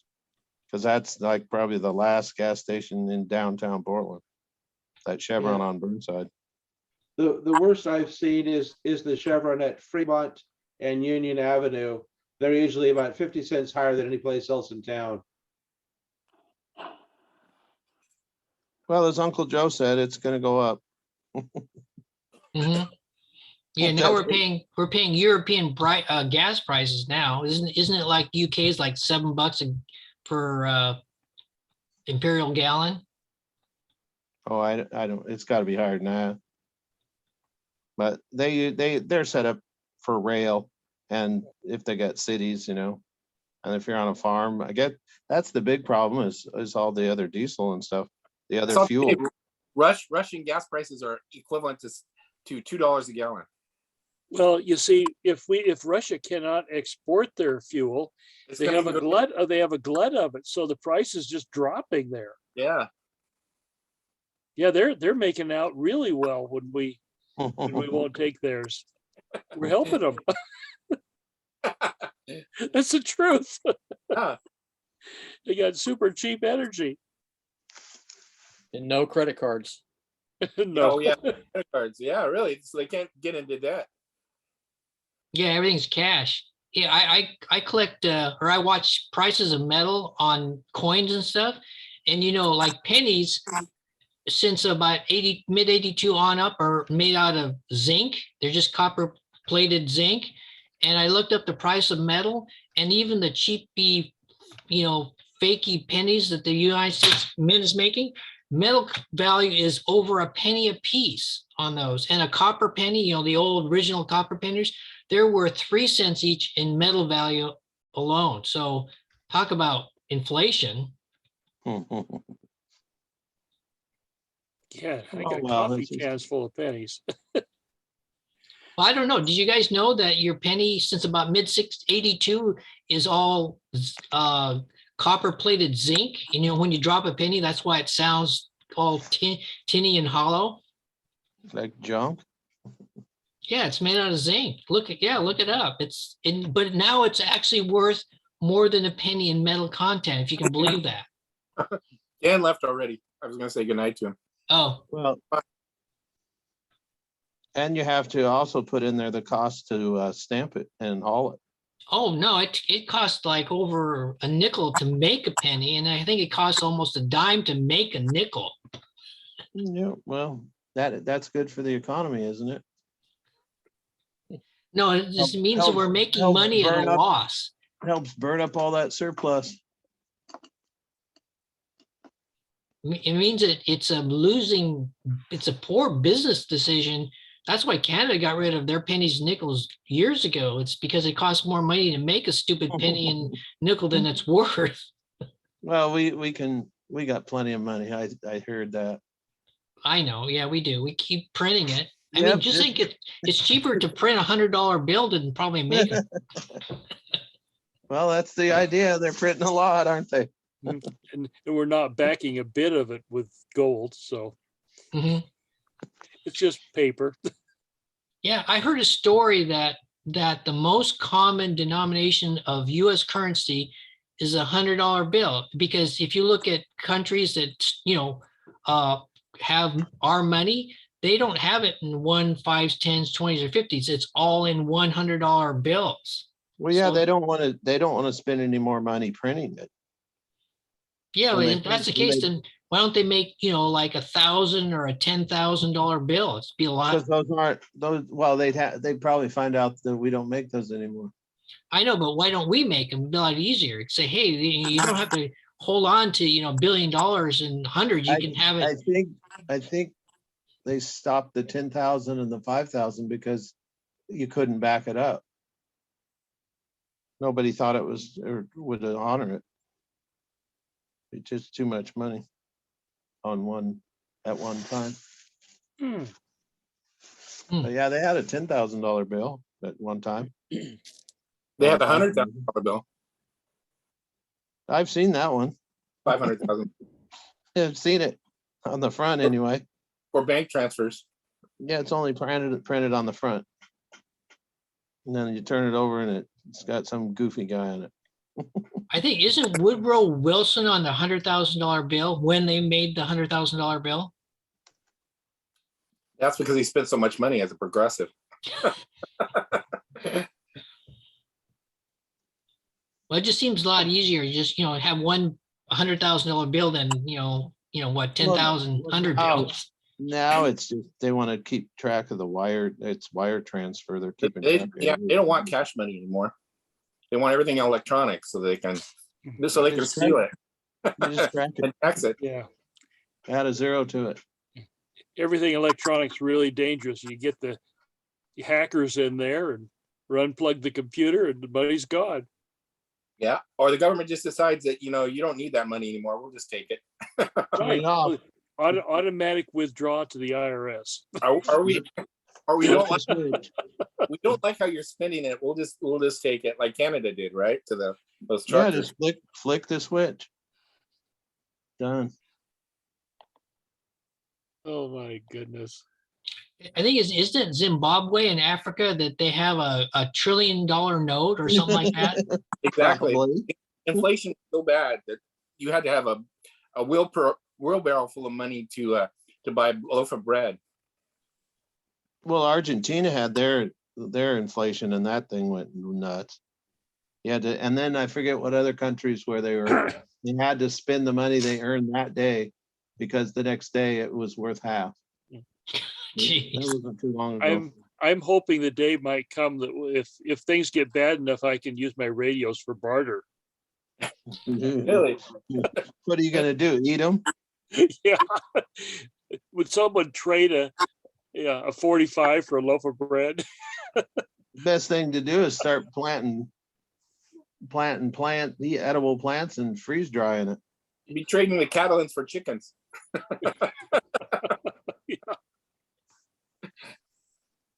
Well, yeah, cows are harder to take care of than chickens.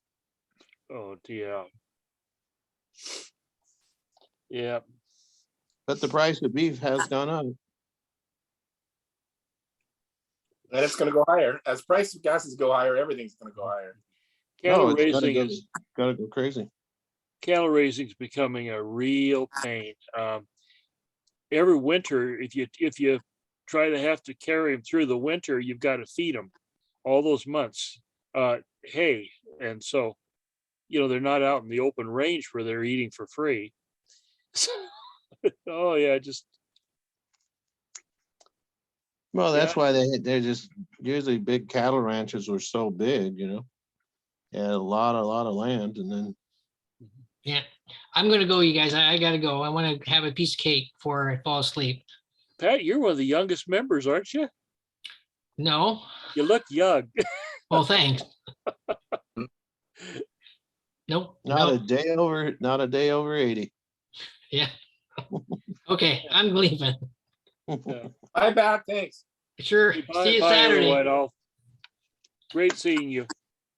Yep, thanks for coming.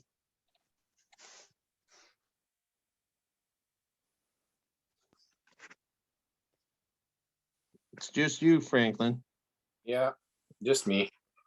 All right, well, I'm gonna go drink a glass of ice water, get these transistors, I'm trying to build another pedal. A guy that bought my pedals off of Reverb a while back.